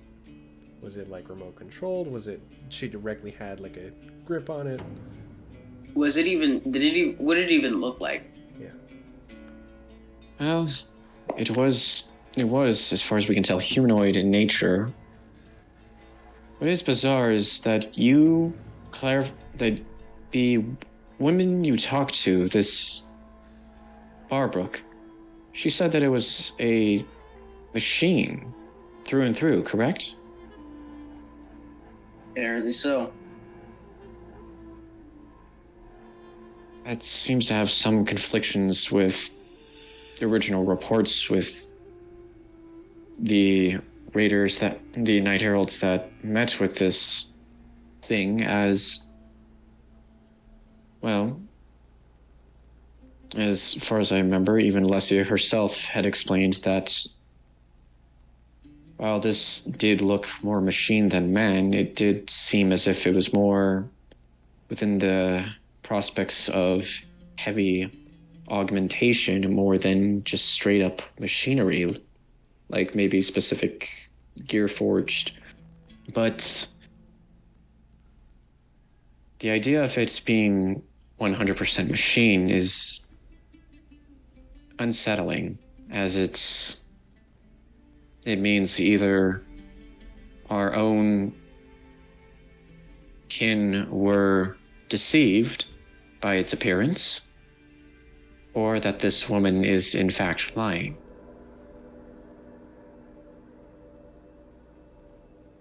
Well, the way I see it right now is that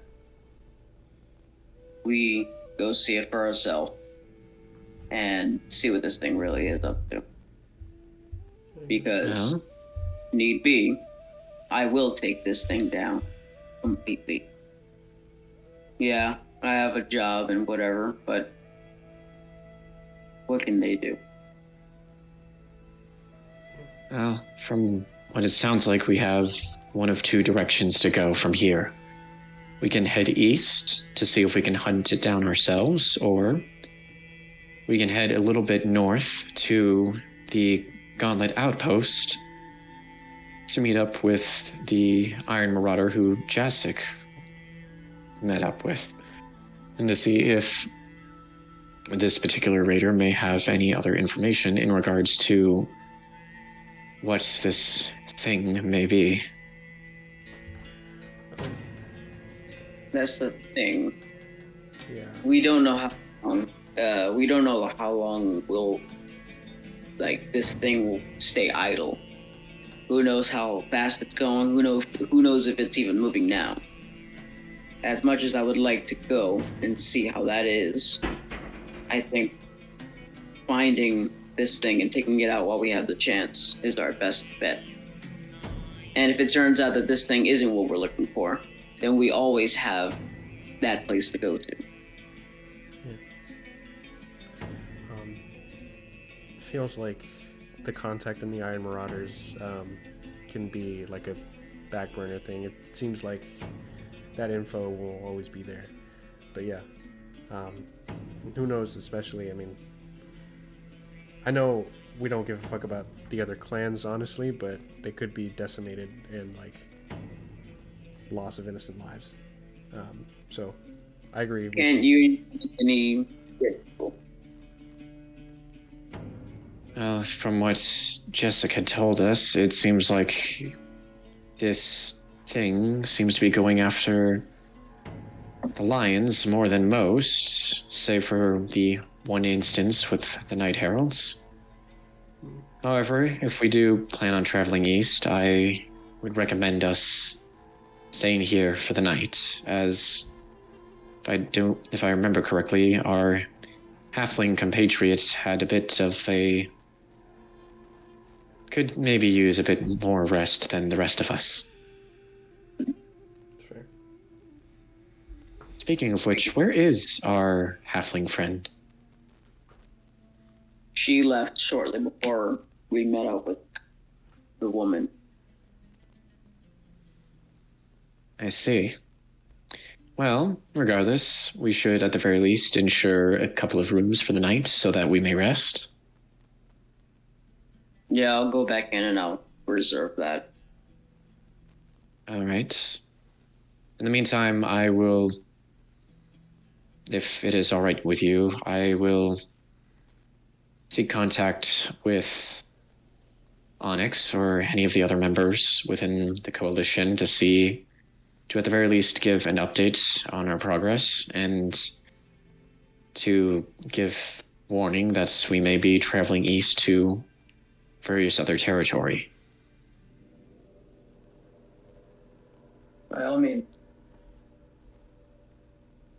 He kind of gives a bit of a nod and starts to walk on off.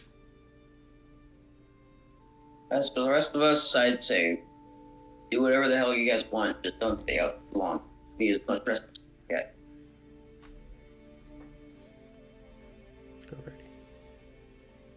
All right. So, yeah, you go back into the tavern to reserve some rooms for the night. I don't have information on how much that would cost, but I will get that to you within the week. Are you guys going to do anything else until the end of the night?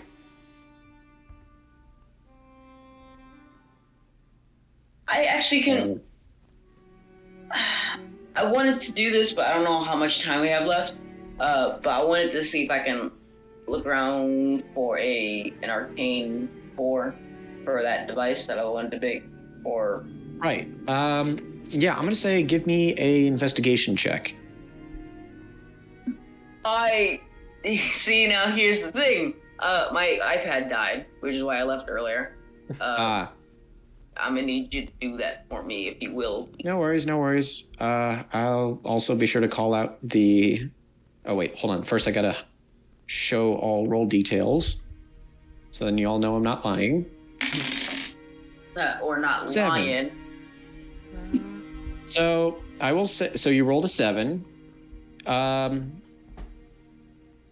I'd say that as you're looking around, you see that most of this stuff out here is definitely not as Spelltech heavy. Like you might be able to you can find a shop that has like maybe some like uncommon or so magic items, but you're probably not going to be able to find anything that has anything like sort of Spelltech related. All right, well, never mind. He's just gonna go back to the room and post like that stuff. Work on his own, and then go to bed. So yeah, no, you all get your rooms for the night. How many rooms are y'all kind of thinking of getting at this point with the 6 of you? Probably like 2. 2? I'm not I'm not liquid right now, so someone else is gonna have to get the other one. Okay, so all right, so who's all going to be in each room? Rakion, I know you're obviously going to be with Big B. Who is going to be the third person in that? Well, I mean, anybody's choice. My recommendation would either be Yuri or Rogue. But okay, Yeah. Because one, he doesn't trust Zaracriel, and second, he really doesn't trust Icarus at all. Like, he doesn't even know why Icarus is still even here. No shade thrown to you, Lou. That's just how it is. And that's pretty much it. All right. Yuri, what do you think? Yeah, I'm down to sleep in the room with Arakion and Big B. All right, so yeah, Arakion, Big B, and Yuri are all in one room, and then Rogue, Zaracriel, and Icarus are all in the second one. You all do sleep for the night. Though in the middle of the night, Arakion, you... you're as you're having a sort of wonderful sleep, you see, you kind of stir around in your sleep, and you eventually hear the sound of what appears to be a gun cocking. You open your eyes and you see the lizard folk bartender that you met with earlier today giving the most wicked smile, and in a entirely different yet familiar voice, he says, "Hello, Arakion. Didn't think I'd see you again." Well, and that is where we're going to end tonight's episode. Oh, shit. Who the fuck is that? Who is that? So, thank you all so much for playing, and thank everyone else for listening. I hope everyone enjoyed that, especially with the cliffhanger. We should be able to we're still going to be having our session on the 16th. Though, like I said before, on the 23rd, we will not be having our regularly scheduled D&D session, as I have a theater meeting. But until then, we will just have to wait and to see who the hell is actually ready to shoot a Rakion. This time. But until then, stay traumatized. No. Hey, Dan. Hey, Dan. Hey. Yeah. Hey. Do we